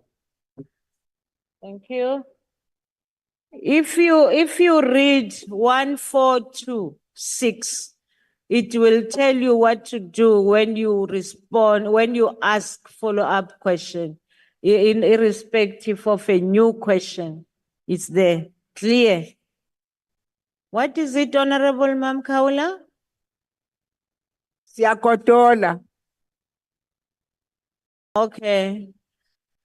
I did complain before, so I realized some people want warmth in the coldness. I decided to be quiet. Honorable Hendricks. Thank you very much, Honorable House Chair. Minister, tax hikes are on the radar, and government and the executive are blamed by Honorable Dr. George for the hampering of economic growth and breakdown of consumer confidence. Should the banks manipulating the rand and some captains of industry who want to create a climate for regime change not be blamed as articulated by the minister in the presidency? And to avoid the tax hikes that Honorable George is worried about, what about a rand manipulating tax for banks? Would you consider this for next year? Proceed, Honorable Minister. It's in your court. I'm in an unfortunate position because I'm being asked irrelevant questions to the original one. Thank you. It's That's irrelevant, what I want you But to what do. I can say is the honorable member, to his benefit, cabinet would issue a statement in this regard. Thank you. As we proceed to question 790, asked to the Minister of Mineral Resources by the Honorable Chobeka Makeke. The Honorable the Minister. Thank you very much, Honorable Chairperson, honorable members. As was recommended by the Portfolio Committee, the department did undertake a comprehensive review of basic fuel price. We did undertake it. And which is used to make a monthly price adjustment of the country. The BFP has and continues to serve as a reliable balancing the need of the interest of the consumer and the need of the manufacturer. Now, and it is used by all importers of refined petroleum products. The review of BFP indicates that 15% premium that had been imposed at the height of piracy in the routes used for shipping fuel was no longer necessary. And therefore, the 15% premium was removed from freight cost component of the basic fuel price. So that 15% is no longer an issue. It's not there. It was removed. The removed 15% premium actually reduced the fuel price by 18 cents at the time. That is 18 cents per liter at the time. That was the effect of that reduction.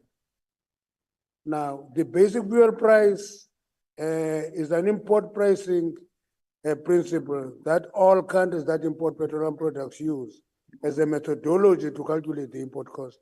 First, the cost of the fuel will be based on grades that are applicable to specific country.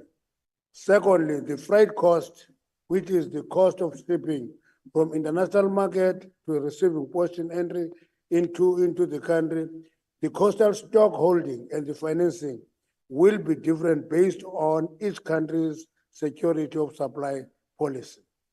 Otherwise, all the elements of import parity pricing principle in South Africa are similar. And the BFP therefore makes provision for the importers to hold stock for 25 days at the coastal storage facility. The 25-day stock should be seen as a buffer stock that is to be held in case there is a global fuel supply challenges. Holding that stock for 25 days requires ongoing financing of the stock, and the stock is financed through prime rate minus 2%. And the 25-day stock cannot be equated to stock that is used on an ongoing basis. It is a buffer stock. Thank you. Thank you. The Honorable Makeke, Chobeka Makeke. Thank you, House Chair. We are traveling as the Portfolio Committee of Minerals and Energy. Follow-up question. Honorable Minister, do the oil companies physically hold product stock equivalent to 25 days for the stock financing element? And is this stock holding reported to the department? I thank you. Thank you. The Honorable the Minister. It is a requirement, and the assumption is that they do keep the stock. But from time to time, there is an inspection of whether that stock is kept. We have not found major deviations from that. Therefore, our assumption is that companies do keep the 25-day stock as a buffer for in case of challenges in the market. Thank you. Honorable Milam. Thank you, House Chair. Minister, a year and a half ago, I wrote you a letter co-signed by more than 130,000 South Africans, in which I requested that you and the Minister of Finance deregulate the fuel price and slash the exorbitant fuel taxes in order to minimize the impact of fuel price increases on the cost of living of ordinary South Africans. Now, of course, the fuel price doesn't affect ANC ministers in your government-sponsored vehicles, living in your government-sponsored homes, but ordinary people are suffering under spiraling fuel costs. What has your department done to remove the taxes and levies included in the basic fuel price, which currently funds the corruption and maladministration of the ANC government, and make fuel more affordable for all South Africans? Thank you. Honorable Minister. I always give you this answer, Honorable Mela. I will give it to you again. One of the things that I know that I'm in government now is that tax, finance, funding, money belong to the treasury. That is the Minister of Finance. So the fuel tax and fuel levy belong to the Minister of Finance, and I have no authority to remove it. And now, just listen. Actually, you know, one time I had a discussion on this matter, and I said to them, why don't we do this and scrap RAF?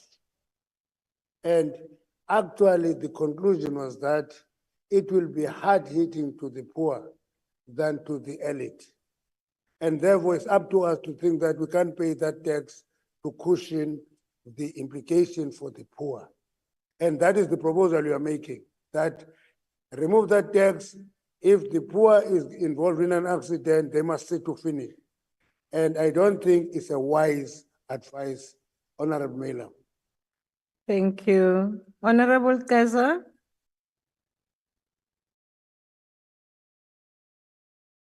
Honorable Keza.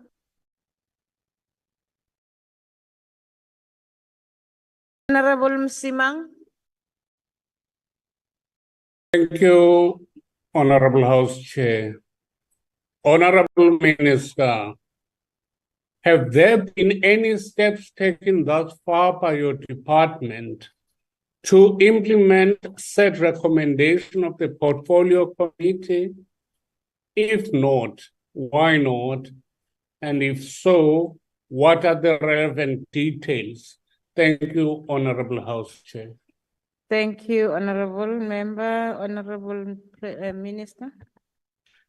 I think the Honorable Member didn't listen to the response. The response was, as was recommended by the Portfolio Committee, the department did undertake the comprehensive review of the basic fuel price methodology. We did that. We also gave the response that as a result of that, the 15% was removed, saving 18 cents per liter to the consumer. So that answer is still relevant. Thank you. The next question is to the Minister of Employment and Labor. Honorable Keza, what's wrong? I'm done with that question. You were not there to respond as I called you more than twice. I'm now on the next question. On employment and labor by Honorable Heron, the Minister. Thank you, Honorable Heron, for this very important question, which reflects thinking outside in the box in order to deal with the fiscal constraints. Let me start by saying I shudder to think what would have happened if we did not have the UIF during the COVID-19 induced lockdown. And the UIF contributed 65 billion to 5 million laid-off workers and their families during the COVID-19 pandemic. It saved businesses. It protected jobs. It became a platform for the country to rise again. And Honorable Heron, as you know, both funds receive their contributions from the employers and employees. And UIF in particular is funded by 2% of the salaries, where the employees and employers contribute equally. So the economy, of course, is not doing well, which means the demand for the UIF is high and therefore it needs to be fully funded.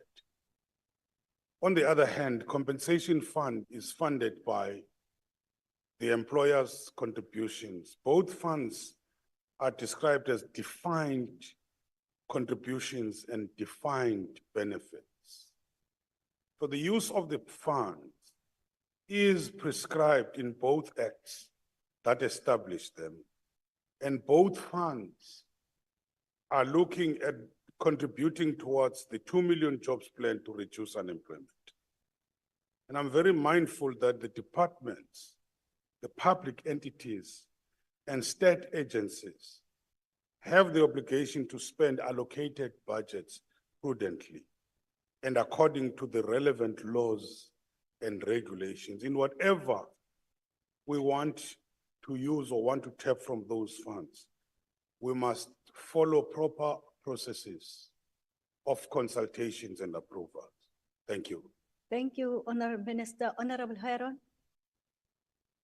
Thank you, Chair, and thank you, Minister. I think, Minister, we do have to acknowledge the impact of the COVID-19 or the UIF funds in the COVID-19 crisis, the TERS funds, and the role that the UIF excess played.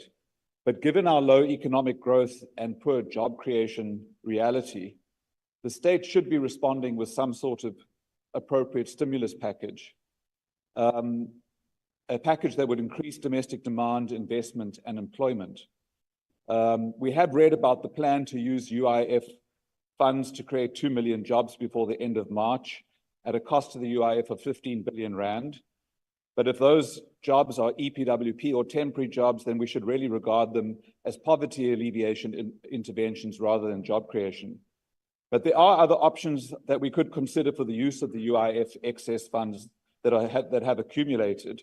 So has the government considered the impact of a stimulus package using UIF accumulated excess funds that includes a contributions holiday? This would mean an effective increase in both workers' and employers' revenues or incomes. It could stimulate demand and provide much protection against high food prices, and it could be a stimulus to the economy. Thank you. Thank you. The Honorable Minister. Thank you. Thank you very much, Honorable Heron. The UIF currently is funding a number of projects. The temporary employer-employee scheme, which is TERS, which is processed through the CCMA and is a salary relief or a salary relief scheme to help companies turn around during this period of distress. That's very important to know that. And also through the IDC, we are funding companies also in distress. The Productivity South Africa assists companies with the turnaround solutions. So there are various programs. Some are short-term, which we would call them work readiness programs for the young people to be able to get into those jobs. Some are medium-term, and some are long-term programs. And amongst other things which we are debating now, we're also talking about the issue of the wage subsidy, where we have to assist in some of the companies paying a particular percentage of the wages in order to be able to absorb a lot of people. Those are debates. So even the 15 billion people are talking about, it's not money which has been used. It is the thinking which we've been talking about, the proposals we're talking about, which still has to go through the different structures for approval. And I want to emphasize that because other people are even talking about, you want to use this, talking about 2 million jobs within a period of 4 months. It's not there. It's nonsense what they are saying. The issue is government programs, whether they are elections or no elections, whether it's the end of the financial year or not, are continuing. Thank you. Thank you. The second supplementary question will be asked by Honorable MJ Volmanas. Maras, over to you, Honorable Member on the virtual platform. Thank you, Chair. Minister, in light of the answers that you have just given, and in light of the possible utilization of the funds in questions, as far as this is concerned, what are the plans that you have in place to utilize these funds in the event these funds cannot be utilized in assisting the fiscus reduce the fiscal consolidation? What plans are there in place currently or in the future? Thank you. The Honorable Minister. Our plans are very clear. We've talked about, as part of our UIF's labor activation program, we have very important components. We've talked about the employability enhancement program, which enhances the employability of the unemployed and enables entrepreneurship and preserves jobs by integrating the unemployed people back to the labor market. We've talked about the business turnaround and recovery, which we want to implement through the Productivity South Africa, and is intended to enhance the productive capacity and operational efficiencies of the various enterprises throughout the business life cycle in order to preserve the jobs. But we're also planning with the other departments, about 7 departments. We are talking about workplace readiness, we are talking about skills development, we're also talking about partnerships with the private sector. We're hard in discussions with the private sector under the program, which is coordinated by the president with the CEOs.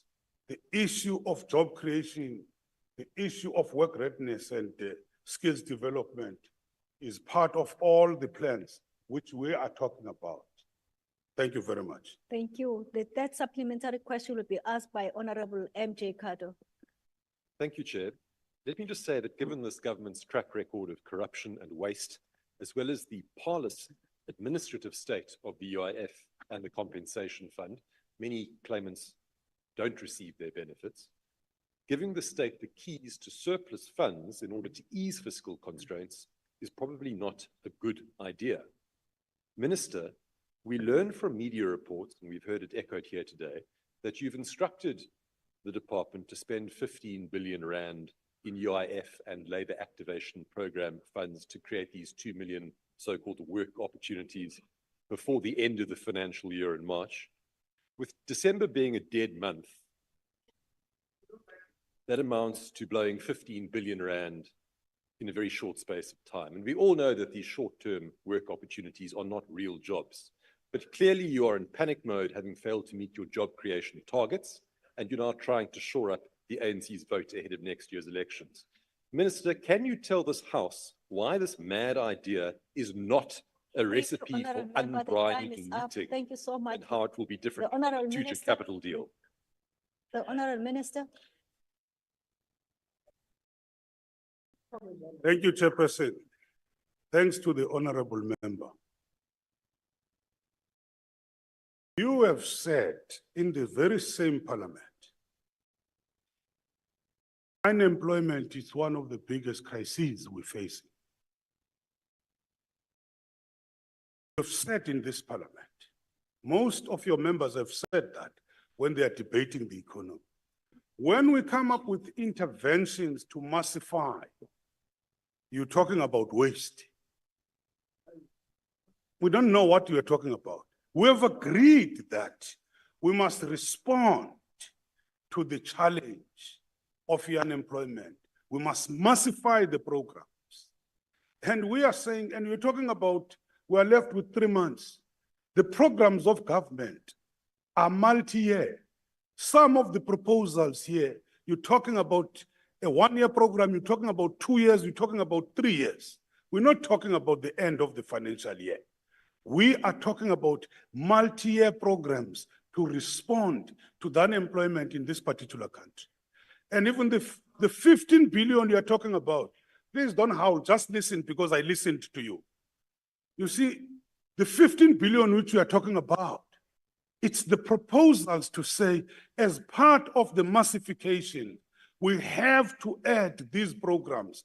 And we have said, before we can be able to recall that money, we have to go through the processes in order to be able to make sure that that money has been approved by the necessary structures. It's as simple as that.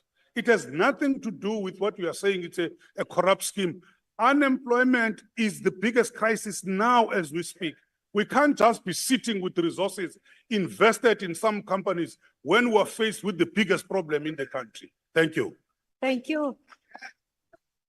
Order, honorable members, order. Order, honorable members. The fourth supplementary question will be asked by Honorable S.N. Swart. Honorable Swart. Okay, you shall forfeit. Thank you very much. Question 791 has been asked by the Honorable S.W. Mdabe to the Honorable Minister of Employment and Labor. The Honorable Minister. Oh, and Pinda. Okay. Thank you, Chairperson. Thank you, Chairperson. The response to Honorable Mdabe is that the plans in place have already begun to deliver, in that the audited annual financial statements of the previous year for the UIF was tabled in Parliament on the 31st of October 2023. Plans now are working towards getting the 2022-2023 audited financial statement report being tabled in Parliament. The 2022-23 annual financial statements and the performance report will be submitted to the AG on the 30th of November 2023. So the AG's audit takes 2 months to finalize, but due to the December holidays, we anticipate it may take 3 months. And based on the above activities, it is anticipated that the 2023 annual report will be ready not later than the end of June 2024. When it comes to the compensation fund, in 2022, the entity requested the postponement of the 2021-22 audit to address the prior year errors. So the 2022 financial statement was submitted on the 31st May 2023, and the audit was finalized on the 6th of September 2023. So the 2023 financial years can only be finalized once the CF receives the 2021-22 audited financial statements from the AG. So the 2022-23 financials were therefore submitted to the AG on the 31st of October 2023 for audit. And AG is currently conducting that 2022-23 audit. The anticipated timelines for completing the audit is end of January 2024. So the annual report will be submitted end of March 2023, which is the accepted 2 months timeline required for CF to incorporate the updated financials from the audit and allow the AG to conduct a further audit on the annual report before tabling to Parliament.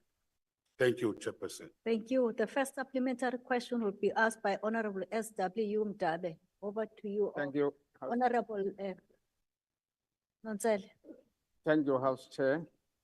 House Chair, the follow-up question is as follows. Thank you, Honorable Minister, for your detailed response to my question. The question is, Honorable Minister, whether you are considering to reform the two entities? And if so, how will this improve efficiency in the entities? Thank you, House Chair. Thank you. The Honorable Minister. Thank you very much, Comrade Nonsele. I indicated that right at the beginning of my term that the two funds have to be dragged out of the depot. We are working on two projects currently.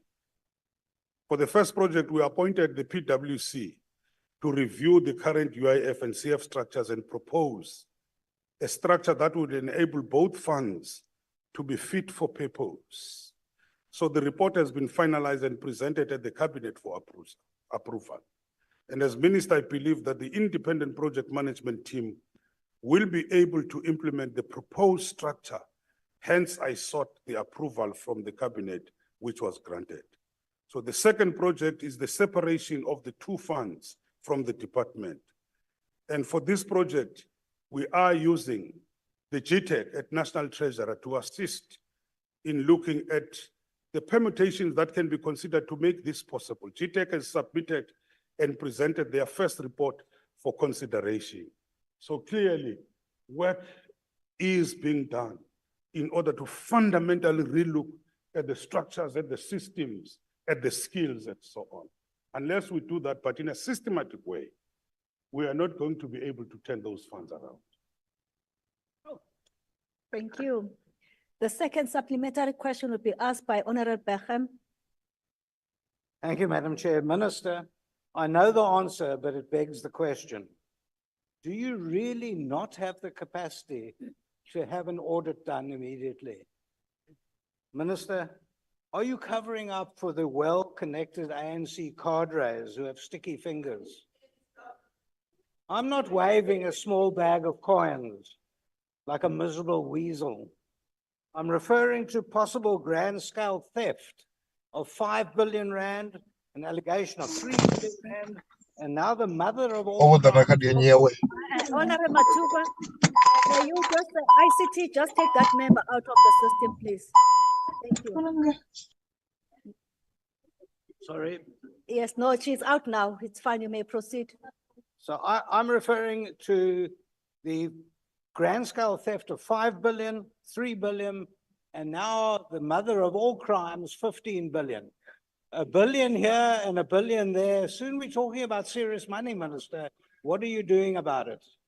Thank you. The Honorable Minister.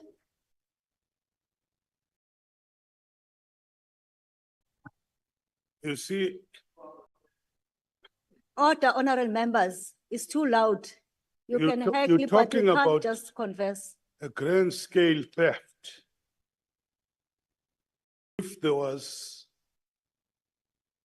that was allowed, I would not be in court today to stop that. The fact that I am in court, no, don't worry. I had to follow the processes before we can be able to go to court. I had to look for very clear legal opinions from 3 different counsel to be able to say when we go to court, we're very sure of what we are talking about. And these are the processes which must be followed. Interview everybody before you come to a conclusion. So this grand scale theft which you are talking about, I'm not sure what you mean. The 15 billion, we are just making a lot of propaganda, which has not even been approved, which we have not started using it. I'm not sure what you're talking about. Thank you. Thank you. The third supplementary question will be asked by Honorable Ash Danner on the visual platform. Thank you, House Chair. Honourable Minister, you and I have had this conversation at one of our portfolio committee meetings with regards to the problem with staff within the UIF and compensation fund who do not actually do what they are expected to do. And you've mentioned now that the company was appointed to look at a systemic overall of the structures of the UIF, for instance, but there's just too many plans and strategies hanging in the air. Now, you have spoken out against calls for the unemployment insurance fund to be placed under administration. So I'd like to know, Minister, do you believe that the management overall will address the problems at the UIF? And if so, How will this be affected if the fund is not placed under administration? And if not, what is the root cause and how will it be addressed in order to solve the problems at the UIF so people can get the necessary services they need from this fund? Thank you, House Chair. Thank you, Honourable Member. Honourable Minister, you'll use your discretion. There are 5 questions. No. You see, the problem Honorable Dana does not understand. There are not too many plans. There's only one plan.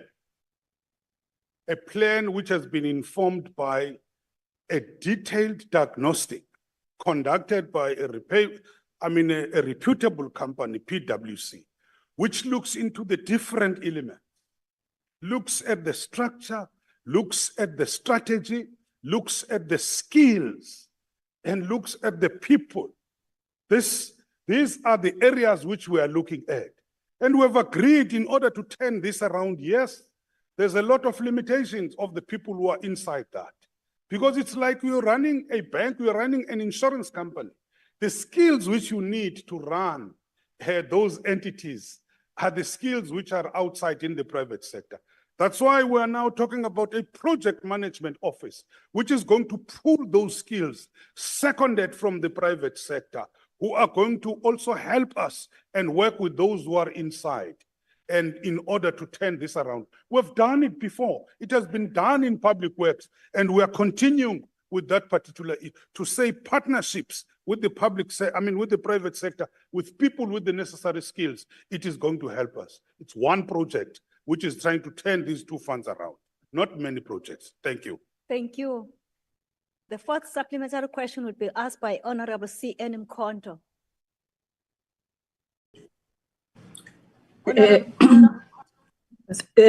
Thank you, Chair. Minister, you are talking about the restructuring of the UIF and the compensation fund. What are what will come first? Is it the 15 billion job stimulus, or will it be the restructuring of the 2 funds? And if the stimulus will come first according to your plans or what you are envisaging, what are the preventative measures do you have to make sure that those people, the people who defrauded the COVID-19 tariffs, the UIF through the COVID-19 tariffs, such activities don't repeat themselves? Thank you. Thank you. The Honourable Minister. Honorable Mkhonto, nothing says that if you are restructuring or unbundling something or a company, business must stop. There's nothing like that. Whilst we continue restructuring, we're fixing it in the air. We must continue delivering the services. Services will continue delivering. The issue of job creation and the programs which we're running are going to continue.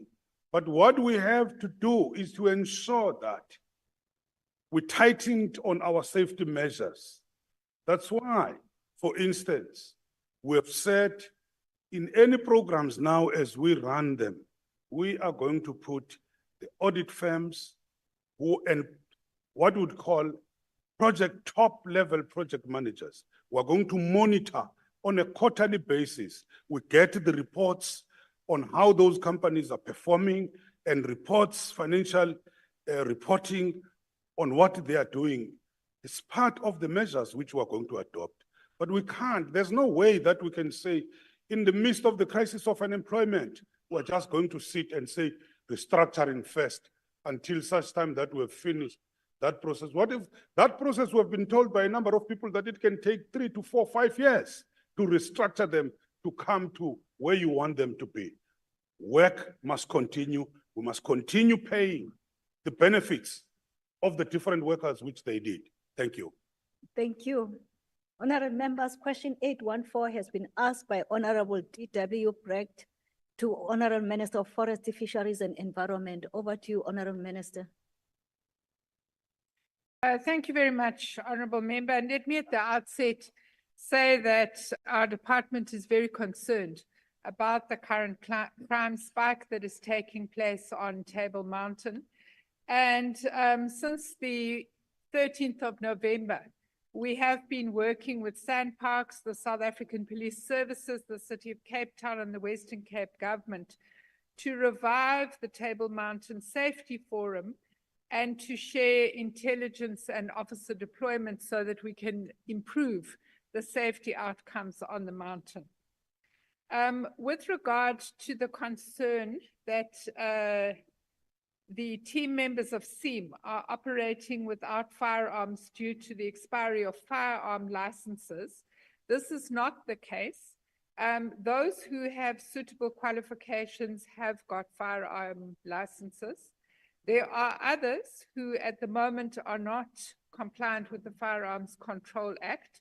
And on the 22nd and the 23rd of November, they underwent intensive formal reassessment so that they are compliant with the Firearms Control Act and they can then be issued with the relevant firearms. Thank you. The first supplementary question will be asked by Honorable Brent. Over to you. Thank you for the response, Minister. Minister, in terms of the SEAM unit, we've also heard that the unit currently doesn't have a manager in place and that their numbers are dropping quite significantly from 18 to 15 at present.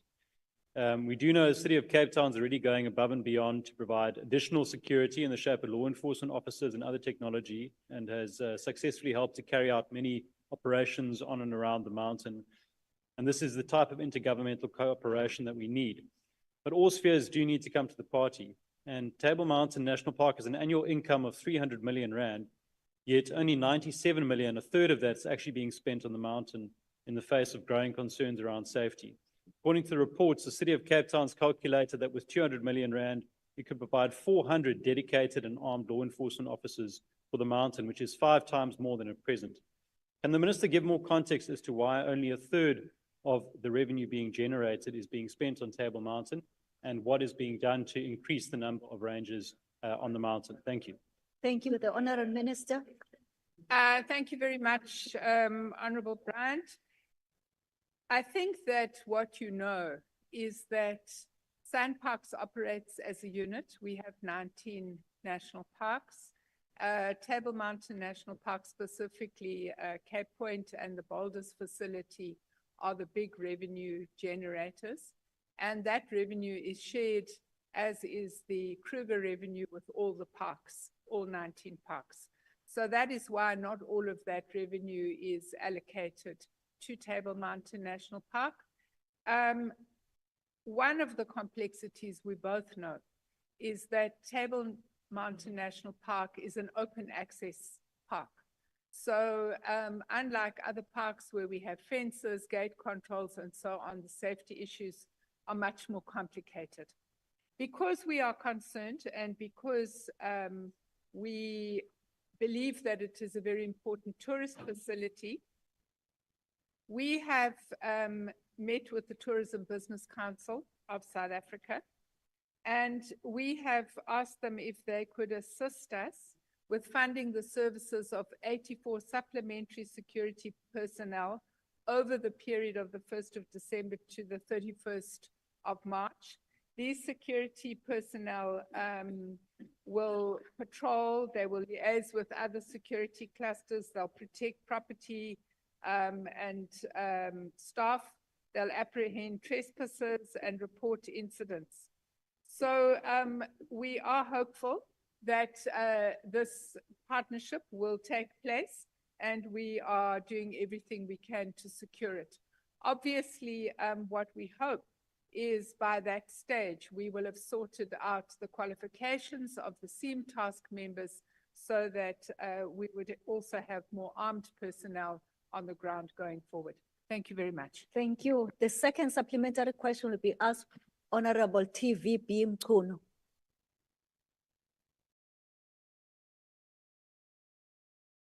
Remember, you may take it from the House. Thank you very much.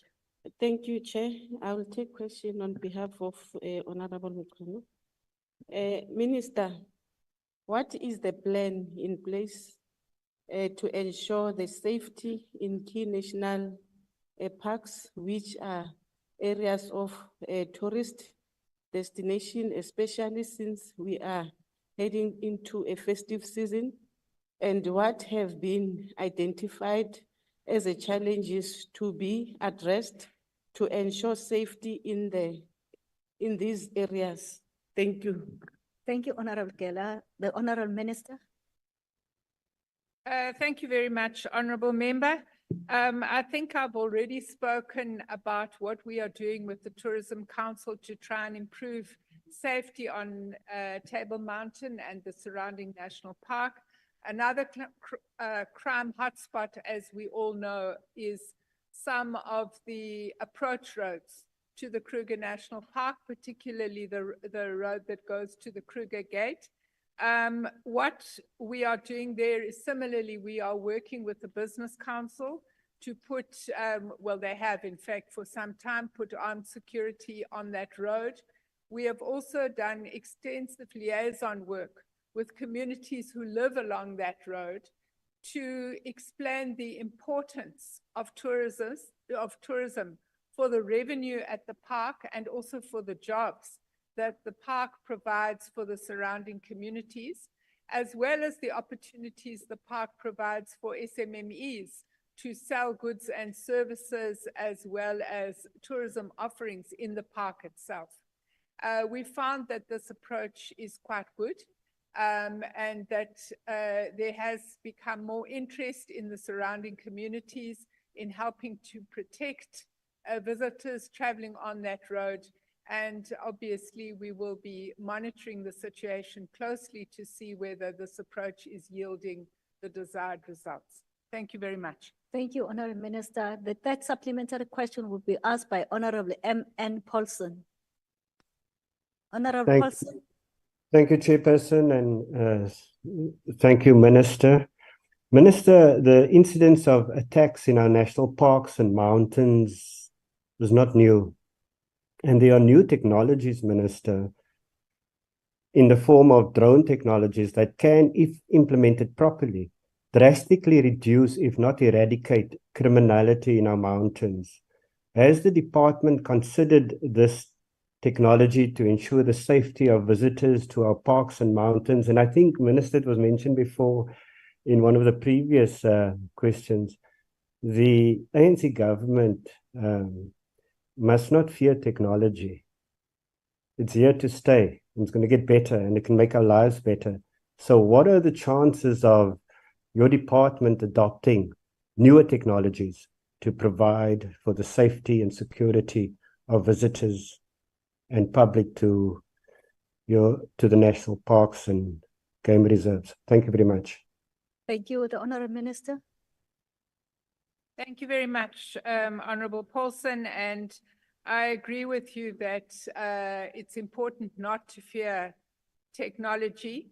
Part of the successes we've had in combating rhino poaching have been through the usage of more advanced technology. At the moment, we do have a no-fly zone policy over the national parks, because once you allow drones, you would understand that people who have wrong intentions can also be flying those drones. So there is some feasibility going on with regard to the usage of drones. But part of what we've got to work out is how would we then be able to enforce the no-fly policy, so that it would only be drones that would be under our control that would be able to do that patrolling. We would also have to look at what are the implications if you are doing aerial surveillance for the availability of that information. As you know, one of the concerns that we have specifically in Kruger is that there have been instances in the past of involvement of our own staff in rhino poaching. So we agree that this is important technology that must be considered. We are looking into some pilot possibilities, but we're also concerned about the unintended consequences, and we have to make sure that we can manage those appropriately first before we engage this new technology. Thank you. Thank you. The last, which is the fourth supplementary question on this, it will be asked by Honorable N. Singh. Honorable Thank you. Singh. Thank you very much, Chairperson, and thank you, Honourable Minister, for your response. I think it is quite evident that the incidences of crime are getting relatively out of control in this very, very important area. I know everybody in South Africa and many outside of South Africa, when they visit when they visit Cape Town, they want to go to Table Mountain. Now, having said that, Minister, I think it's encouraging that you've indicated that you'll increase ranges within a specific period. Now, the question I will ask, will you consider that in your budget for next year, you have more ranges that can be employed and that one supports what could be called a Table Mountain community watch? Just like we have neighborhood watches, I don't know if there's an established community watch in that area that can be supported. Thank you. Thank you. The Honorable Minister. Thank you very much, Honourable Singh. I think that we have a very active community forum that works on Table Mountain National Park, and they have 4 subcommittees, one of which is a safety committee. I suppose the issue we would need to consider, because what we know is that the attacks that are happening there currently are armed attacks.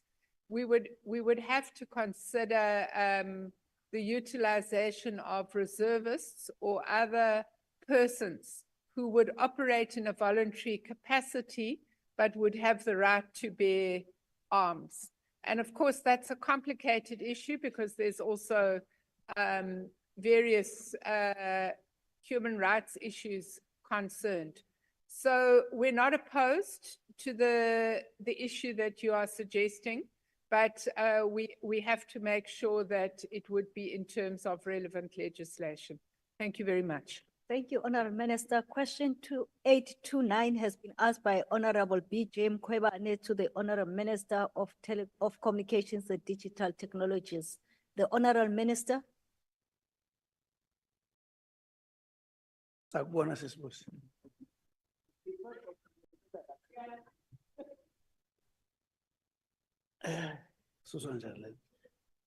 Thank you, Honorable Chair, Honorable Members. The relocation of Ikwekwezi FM from Pretoria to Auckland Park was done as part of SABC cost-cutting initiatives, wherein a number of offices were identified throughout the country to be closed to save on rental and the other operational costs. The Hatfield office was one of the identified offices, which meant that Ikwekwezi FM would need to be relocated to Auckland Park.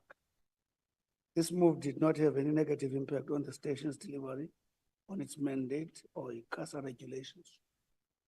The station is licensed to broadcast quality news, which it's doing, educational and informative programs in isiNdebele, 24 hours per day, 7 days per week. I also listen to it at times. Furthermore, the SABC implemented very minimal changes to the station's programming operations. The station is still making use of the same transmitter network that it was using before the relocation, which means that it is still reaching its target audience.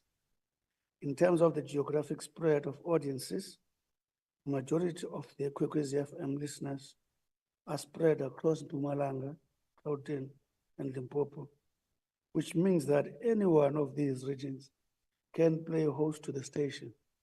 Lastly, the development in technology which have been embraced by SABC allow listeners to access their favorite radio station from anywhere in the world, even if Ikwekwezi were to be put in London.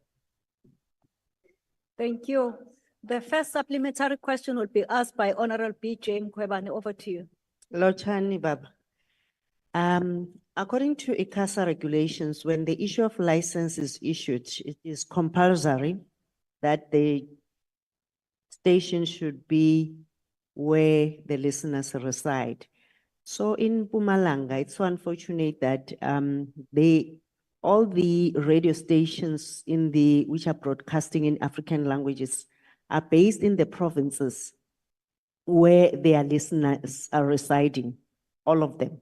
It's only Ikwekwezi and Ligwalagwala, the Mpumalanga combo, which were moved and were targeted with that cost-cutting measure. And this has an impact irrespective of whether you are in London or wherever to listen to Ligwalagwala or Ikwekwezi. But the fact of the matter is, this then robbed the people of Mpumalanga to have these two stations based either in Witbank or Middleburg to create economic activities, not only about listening, but as well all the issues. And the quality is terrible, to tell you, Minister, because that's the complaint which is being received. So why are these two discriminated when there is cost-cutting measures and the benefits which the Mpumalanga people are losing as far as creating economic activity for the communities of Mpumalanga? Thank you. Thank you. The Honorable Minister. Thank you. Thank you very much, Honorable Member. Honorable members, we are too close to each other. And we can hardly hear the minister. Please, both sides. Thank you, Honorable Member. What I want to say is that I don't want to talk to the regulation that you've already spoken about, because it's not something I've applied my mind to. But what is fundamental is that the people of the audience of Ikwekwezi are entitled to the content that is generated in that station. As I'm sitting here, sometimes I listen to 702, I don't even know where it is located. What is important is that when I switch on, I'm able to listen to that and actually get everything I want. I'm not sure whether it is the main concern of the people of this audience that you are raising, but if you have facts in that regard, you can actually forward them so that we can deal with them. Where we are, we say the target audience, the content and everything, we are serving them as required. But if you think there's a change in content, we're willing to entertain it if you can forward it. Thank you, Honorable Member. Thank you, Honorable Minister. The second supplementary question will be asked by Honorable A.H. Mtembu. Honorable Mtembu. I'll take that one. Thank you very much, Honorable House Chair. Honorable Alice Mtembu, there's a member who have already stood up in the House. Thank you. You may proceed, member in the House. Thank you. Thank you, House Chair. Minister, what have been the evident financial and non-financial benefits of moving Ikwekwezi FM from the city of Tshwane to Auckland Park in Johannesburg? You can't hear? Honorable member, you are too tall. Probably if you can take my counsel to sit down so that the minister can hear. Minister, I hope you can hear me now. What have been the evident financial and non-financial benefit of moving Ikwekwezi FM from the city of Tshwane to Auckland Park in Johannesburg? Thank you. Thank you. The Honorable Minister, I hope it's better now. Honorable the Minister. We've not looked at those stats as the stats we need to follow, Honorable Member. It's a very important question. But I also wanted to state that it's not only this station, by the way, that has been moved, Honorable, for me to come back to you. Even the True FM in the what to call from Bishop has been moved to. The key issue, Honorable Members, is that there are moments when the institution is going through tough time. You've got to make tough choices and to keep the station afloat. So when you make those choices, you take the choice that keep the station afloat. The decisions that have been taken around that station is what keep it afloat, as we are here. But we're always willing to learn from whatever information that makes us think better than the decision that makes us think better than the basis that led us to the decision that we have taken. Thanks. Thank you, Honorable Minister. The third supplementary question will be asked by Honorable T. Bodlani. Honorable Bodlani. Thank you, House Chairperson. Honorable Minister, as per your response, radio stations can operate from anywhere and be listened to anyone across the world. Does the minister plan on moving any more stations? Which ones and by when? Thank you. Thank you, the Honorable Minister. As we continue to actually help the entire SABC on the recovery costs, we take decision depending on the situation at any given point in time. If tomorrow there's a need to, in consideration of the key factors that determine keeping SABC afloat, we will look at that when we cross the bridge. For now, we don't have it at our disposal. Can we, thank you, Honorable Minister. I think there's an honorable member struggling with the gadget and there's music that is coming through. The last question, which is the fourth question, will be asked by Honorable Z. Machosi. Honorable Machosi. Thank you, Honorable Chairperson. Honorable Minister, the South African Broadcasting Commission stated that the relocation of Ikwekwezi radio station does not alter the entity strategy for the station, as the decision was based on minimizing operational cost. Considering this, what is the strategy the entity has for the radio station? Thank you. Thank you. The Honorable Minister. I'm not sure if I heard the honorable member. Unfortunately, she's not going to repeat it. I'm not going to allow her to repeat it. Can she repeat? Oh, you are requesting that she can repeat the- Okay, and also to be little, yeah, okay, no, that's fine. Honorable Machosi, the minister didn't hear you. If you can just be slowly because you are within your time. Honorable Machosi, are you still on the platform? Yes, thank you, House Chairperson. Honorable Minister, the South African Broadcasting Commission stated that the relocation of Ikwekwezi radio station does not alter the entity's strategy for the station, as the decision was based on minimizing operational costs. Considering this, what is the strategy the entity has for the radio station? Thank you, Chair. Thank you, Honorable Machosi. The Honorable Minister. The strategy of all the entities of SABC are about delivering on the public mandate of the institution in line with the specific audience that you are allocated to.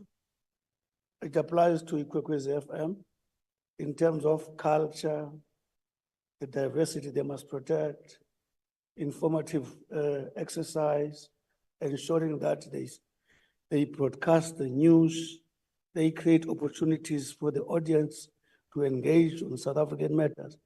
The strategy find expression in that context.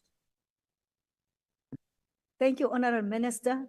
Honorable members, we shall proceed to question 792 that has been asked by Honorable K.E. Magaqa to the Honorable Minister in the Presidency for Electricity. The Honorable Minister. Thank you very much, Madam Speaker, and just to say thank you very much to Madam Chair, thanks, and thank you very much to Honorable Magaqa for the question. Just to mention that according to regulatory requirements, Eskom publishes a transmission development plan, in short TDP, every year, and this TDP has got a 10-year horizon. The TDP identifies infrastructure that is required to, amongst others, keep abreast of load growth, comply with reliability redundancy requirements, meet new generation integration requirements, and replace assets that are at end of life. In the TDP 2022, Eskom identifies 1,009 projects requiring development and execution. This comprises 207 expansion category projects and 802 refurbishment projects over this period. The identified scope of in TDP 2022 broadly involves building 14,218 kilometers of power lines and 122,669 MVA of transformers. This infrastructure will be built in all provinces around the country, with the bulk of the being in the provinces such as the Northern Cape, Eastern Cape, and the Western Cape that have the greatest potential for renewable energy power plants. And of course, we know that in these locations, transmission capacity is either depleted or on the verge of being depleted, therefore undermining our ability to exploit this resource endowment. The Ministry in the Presidency for Electricity co-hosted a transmission financing seminar with the Johannesburg Stock Exchange and is currently finalizing a cabinet submission on transmission financing pathways aimed at fast-tracking transmission infrastructure investments to support the anticipated growth in generation capacity and secure long-term energy security. We will announce the financing options once Cabinet has pronounced itself, but the following are known. First is that the ESCOM balance sheet is severely constrained and the fiscal matrix has deteriorated. Therefore, our ability to draw from the fiscus or to look at corporate financing is limited. We have every intention of dipping into the deep liquidity that is sitting with the private sector to make it possible for us to be able to meet the expansion and modernization requirements of transmission. This will be underpinned by a number of principles. The first one is that the state will remain the owner of transmission. Secondly is that whatever option we are taking should not place a disproportionate and onerous requirements on the end user from a tariff point of view. And lastly, that the system operator will be overall in charge of the management of the system. And this is how we will approach the expansion and modernization of transmission infrastructure by tapping into the deep liquidity that is sitting with the private sector. Thank you. Okay, thank you, Honorable Minister. The first supplementary question will be asked by Honorable K.E. Magat. Thank you, Honorable Chair. Comrade Minister, does the government have any contingency plan in place for the construction of 3,000 kilometers of transmission grid as part of ESCOM's short-term turnaround objective if the National Transmission Company of South Africa does not get any lender concerned at all, or the lender concerned is delayed? Thank you, Honorable Member. The Honorable Minister. Thank you, Madam Chair. Just to make the point that in the foreseeable future, and that I mean in the next 3 years, ESCOM has got sufficient capital requirements to be able to meet the expansion. But the rate at which we want to accelerate the expansion will require that we look at additional sources outside the ESCOM supported balance sheet.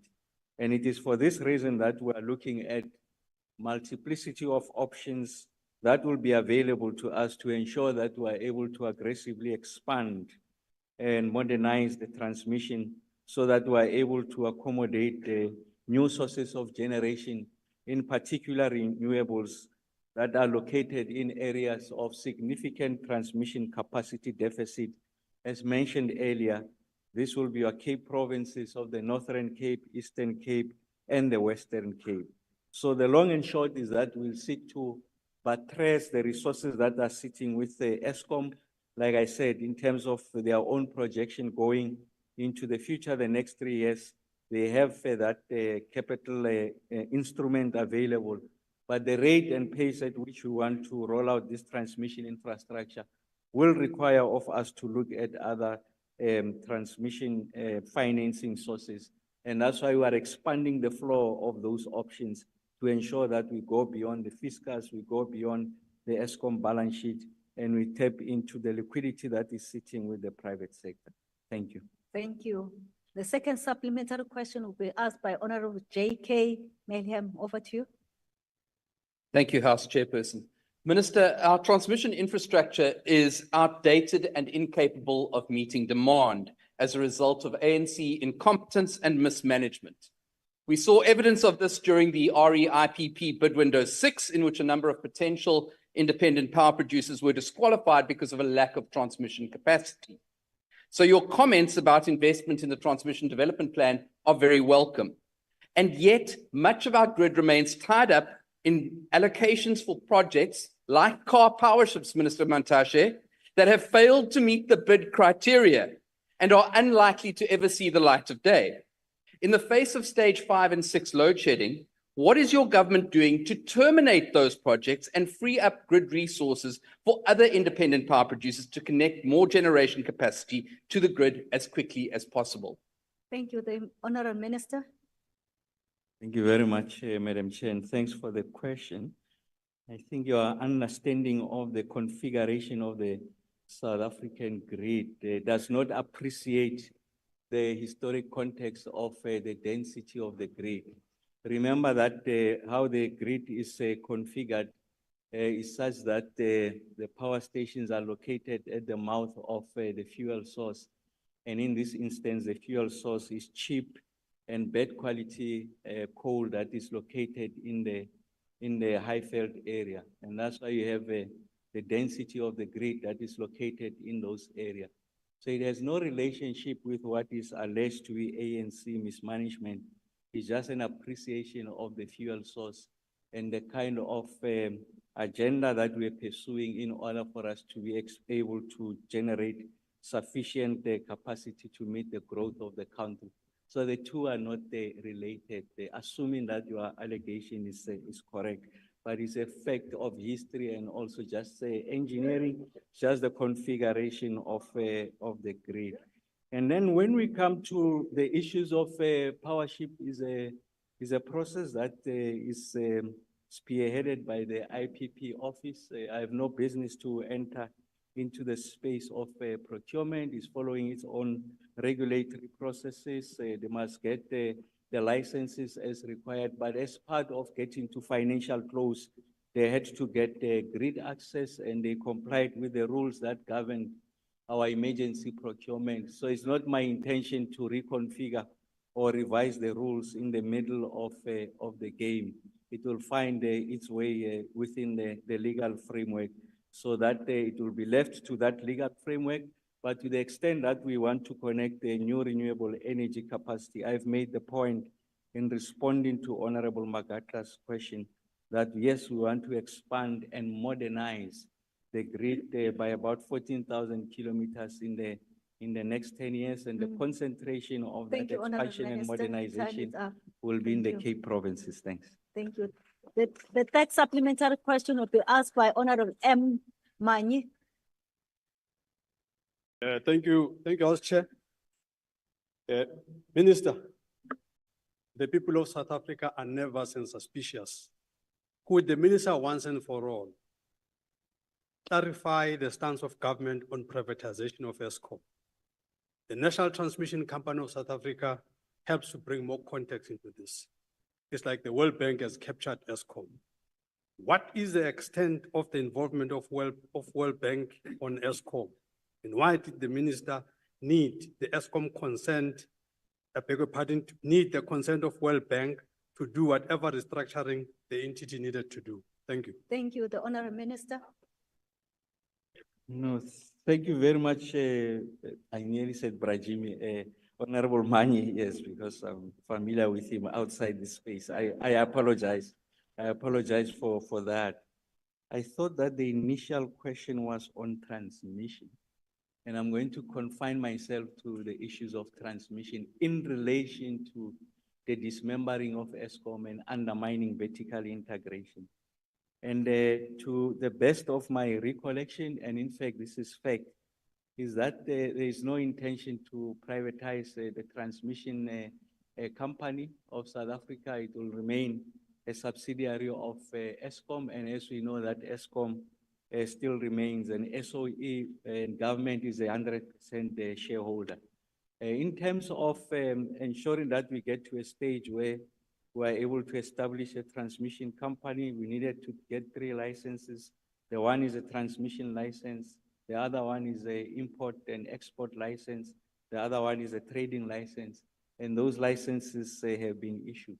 The next stage is to appoint the board of directors, and the Minister Godan is hard at work to ensure that, working with the board, of course, because it's a subsidiary of ESCOM Holdings, if you like, to ensure that we are able to appoint a board of directors. And the public commitments that the minister has made was that that those appointments will be made very soon. And then in relation to the options that we'll be exercising, I did make the point earlier on that the underlying principles in us tapping into private sector liquidity will be, amongst others, the fact that the state will not be retrenched.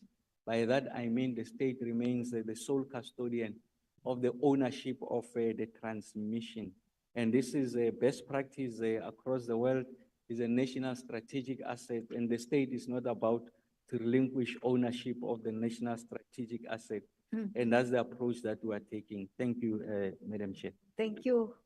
The fourth supplementary question will be asked by Honorable S.N. Swart. Thank you, House Chair. House Chair, the ACDP appreciates that substantial additional capacity will be required, and of course, additional capital funding will be required for the expansion of the transmission grid. And Minister, I'm sure you're aware that this could run into hundreds of billions of rand over a period of time. Minister, you indicated tapping into the liquidity of the private sector is an option going forward due to the constraints at ESCOM and of course at the Fiscus. May I ask you, what steps will you be taking together with the Minister of Finance to ensure that when one taps into the liquidity of the private sector, this will not place ESCOM or the transmission company that is going to be set up in a spiral, a debt spiral with debt service costs and exorbitant debt service costs that we've already seen in the past? What steps will you take to ensure that doesn't happen? Thank you. Thank you. The Honorable Minister. Thank you, Madam Chair, and thanks to Honorable Swart. Maybe just to make the point that Minister Chrissy last week communicated the decision of Cabinet on the JET implementation plan, and there's a facility upwards of $12 billion that is directed at helping us to ensure that we realize, if you like, the elements of just transition.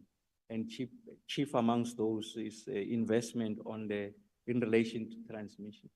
But that's not limited to what the international partners group are offering. We think that there's a significant broad flow of financing that is required. Our own computation suggests that will need upwards of 390 billion rands for us to be able to achieve this kind of ambition. I want to commit and make this known to the House and the country that the choices of what constitute the investment, what are the terms and conditions of that, are not prescribed to us. When we make that determination, we make it with the sovereign interest at heart. So everything subordinates to the sovereign interest, and that's how we're going to enter into that space. So there will be no power that is going to prescribe to us. We've got a greater appreciation of what is required for us to be able to expand the grid. And I must say, like, there's a huge or significant amount of appetite, insatiable appetite to invest in this area.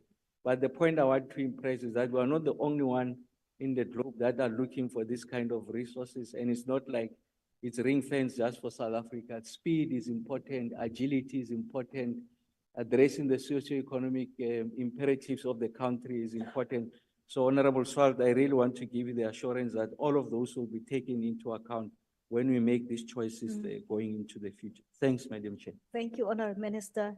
Honorable members, question 785 has been asked by Honorable S.M. Jafta to the Honorable Minister, Minerals, Resources and Energy. Over to you, Honorable Minister. Thank you very much, Honorable Chairperson, honorable members. The EIA process was undertaken in accordance to the National Environmental Impact Assessment Regulations. So nothing was shortcut. It was done according to prescriptions. The public participation process was conducted in terms of the principles of the National Environmental Management Act as amended. It's called NEMA. So that was followed to the letter. The Department of Environmental Affairs, public participation guidelines in terms of NEMA, EIA regulations, Department of Environmental Affairs, Pretoria, those were followed to the letter. As evidence in the record of decision for the environmental authorization, the public participation process was carried out in accordance with Regulation 41 and 44 of the NEMA, environmental assessment. And the scoping report, environmental impact assessment report, was subjected to a 30-day commenting period. The interested and affected parties were notified, and the project was advertised in newspapers. Several public consultations were held, and consultations with various state departments and organs of state. All comments from interested parties were addressed. So this is very important as a question because after that, there were appeals after appeal until the affected company left our shores. It ended up in Cote d'Ivoire. They left us and they made discoveries in Cote d'Ivoire and we stopped here. Which is an issue of choices that we're making as a country. The department implements the National Environmental Management Act, that is NEMA, which seeks to give effect to the provisions of Section 24 of the Constitution. NEMA, amongst others, serve as the general framework within which environmental management implementation plans must be formulated, serve as guidelines by reference to which any organ of state must exercise any function when taking a decision in terms of the Act, or any statutory provision concerning the protection of the environment. One of the issues that we want to emphasize is that whenever we approve those licenses, one of the issues that we never take shortcuts on are the environmental imperatives that must be complied with. Everything else follows after that. The impact assessment process considers various factors prescribed in Section 24 of NEMA. These factors include compliance with NEMA, impact assessment, identification of mitigation measures, applicants' ability to implement the mitigation measures, and comply with the prescribed financial provisions, and consider the comments of the organs of state, to name a few. All we're saying is that when we approved the projects there, we took into account all the requirements of law, and there was no deviation, and there was no request for any deviation. Thank you. Thank you, Honorable Minister. The first supplementary question will be asked by Honorable S.M. Jafta on the virtual platform. Thank you, Honorable Chair, and thanks to the Minister for the response. Honorable Minister, can you then expand on the intersection between securing ecologically sustainable development and promoting justifiable economic and social development? I'm raising this question, Honorable Minister, because we have seen an increase in eco-justice and NGOs putting more emphasis on ecologically sustainable development while ignoring the primacy of justifiable economic and social development, particularly in a country where the poor live below the poverty line. How can a fine balance be struck between these variables? I thank you. Thank you. The Honorable Minister. One of the emphasis we always put is that environmental considerations and developmental needs of a country must be balanced. So in other words, we don't just develop anyhow, irresponsibly. You take into account the environmental needs of society. But if you balance them, you have development and you look after the environment. And our emphasis is that those two must coexist. Because if they don't coexist, one dies and the consequences are dire. If we just push development, we ignore environmental needs, the society is going to pay the price. If we just look into environment and we kill development, then there's a problem. That is the reason that I'm one of the few people who is emphasizing that many of the environmental NGOs that stop development are foreign funded. And that's why I'm putting the point that these NGOs must be registered and they must declare in transparent form their source of funding. Because if we do that, we don't kill them, we don't stop them, but to make them take responsibility for the action they do. Engos. Thank you. The second supplementary question will be asked by Honorable S. Luzipo. Thank you, Honorable Chair. My apologies for the not showing the face. We are still on the road. At the backdrop or background of the current COP28 that is in session, as well as our commitment to ensure that we move from high carbon emission to low carbon emission, does the department does the department have an equitable balance in terms of the economic efficiency and inclusive developmental objective on the one hand, as well as the potential threats to environment, as well, and in particular with regards to the gas exploration of the coast of KwaZulu-Natal. I'm raising this because there is a question whether the department does have a balance between developmental objectives as well as environmental compliance requirements. Thank you, Thank you very much, Honorable Chair. The Honorable Minister.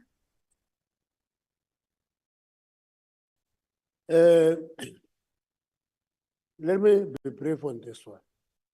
The most important thing is you can't move to the extremes. Any extreme will be dangerous for society. That's why when we talk to people who are advocating movement from fossil fuel to renewables, those are extremes. You move from one extreme to the other. I'm propagating multi-path ways to development, but keep your eye on the reduction of from carbon emissions, reduce the carbon emissions, but ensure that there is sustainable development and there is sustainable availability of energy as sources are multiple and they are from various sources. And if we do that, we are careful, we're going to succeed. But there is also another warning that we have been given, that if we want to move from old to new, one of the things we don't do, you never dismantle the old before you test the new and ensure that it is reliable, it is resilient, and it is efficient. So movement must be systematic and it should be managed carefully. Thank you. Thank you. The third supplementary question will be asked by Honorable J.R.B. Lorima. Honorable Member. Thank you, Chair. I'd like to find out if the department performs economic impact studies during the licensing process. And was that done in this case? And what's the government's estimate of possible beneficial consequences if drilling ever does go ahead off the KZN coast? And more than that, what is the department's assessment of the possible risks of drilling? There are two questions, Honorable Minister. You'll use your discretion. Over to you. Yeah, if there are two questions, I have a discretion to answer whichever. I can just use my discretion. What is important here is that we are dealing with a case that is actually a myth now, because ENI has left the coast of KZN. That's one thing was accepted. They ran away from subsequent litigation after litigation and left our shores. So we're moving with an imaginary case that does not exist at this point in time. But what is more important, yes, this is imaginary. They are not here. They have gone. They've gone. But what is important is that if we are careful, we'll do that assessment and balance the economic benefits to the risks that are there in terms of the environment. I always make this point, and some of the people refuse to accept that. I said, if we make breakthroughs, for example, on developing our petroleum sector, the economic growth is going to be different from what we see here. I can assure you, we'll get a GDP growth, of 5 to 8% per annum. But it requires us to go through it and be careful not to damage the environment. Thank you. The last supplementary question will be asked by Prof. Honorable C. Tim Simang. Honorable Simang. Okay, Honorable. Not the Honorable Chair. Can I take it for him? Yeah, you nearly missed it. Yes, you may. Okay, thank you. Thank you very much, Honorable Minister. I see you seated next to the Minister of Environment, so you're careful about environmental issues there. But sustainable development is development that meets the needs of the present without compromising the ability of future generations to meet their own needs. Now, I want to put it to you, Honorable Minister, that economic challenges, the lack of fuel, the increased price of fuel, or whatever economic challenges, can be mitigated by additional resources being plowed into it. But when there's medium to long-term damage to the environment, our future generations are going to feel that. What is your view on this, Honorable Minister? Thank you. Thank you, the Honorable Minister. Thank you very much. I want to demystify the assumption first, that development is equal to damaging the environment. So it's quite a funny assumption that we normally make. I've been emphasizing that you balance the two and work for coexistence of economic development and protection of the environment. And that requires regulations, which we do. One of the things that I can see, Ms. Barbara, they will sit next to each other. People think that I will get a punch from you or you will get a punch from me. It doesn't happen. We do discuss issues because we know the importance of protection of the environment. We know the importance of development of the economy, because both of them are required for today and both of them are required for the future. And there will be no future if you kill development, and there will be no future if you destroy the environment. You need both, you balance the two. Thank you. Thank you. Honorable members, the time allocated for questions has expired. Outstanding replies received would be printed. In hindsight, honorable members, order. No, order, including Mam Kaul. I request members to stand and wait for the chair and the maize to leave the room, and they conclude the business of the day. Maize.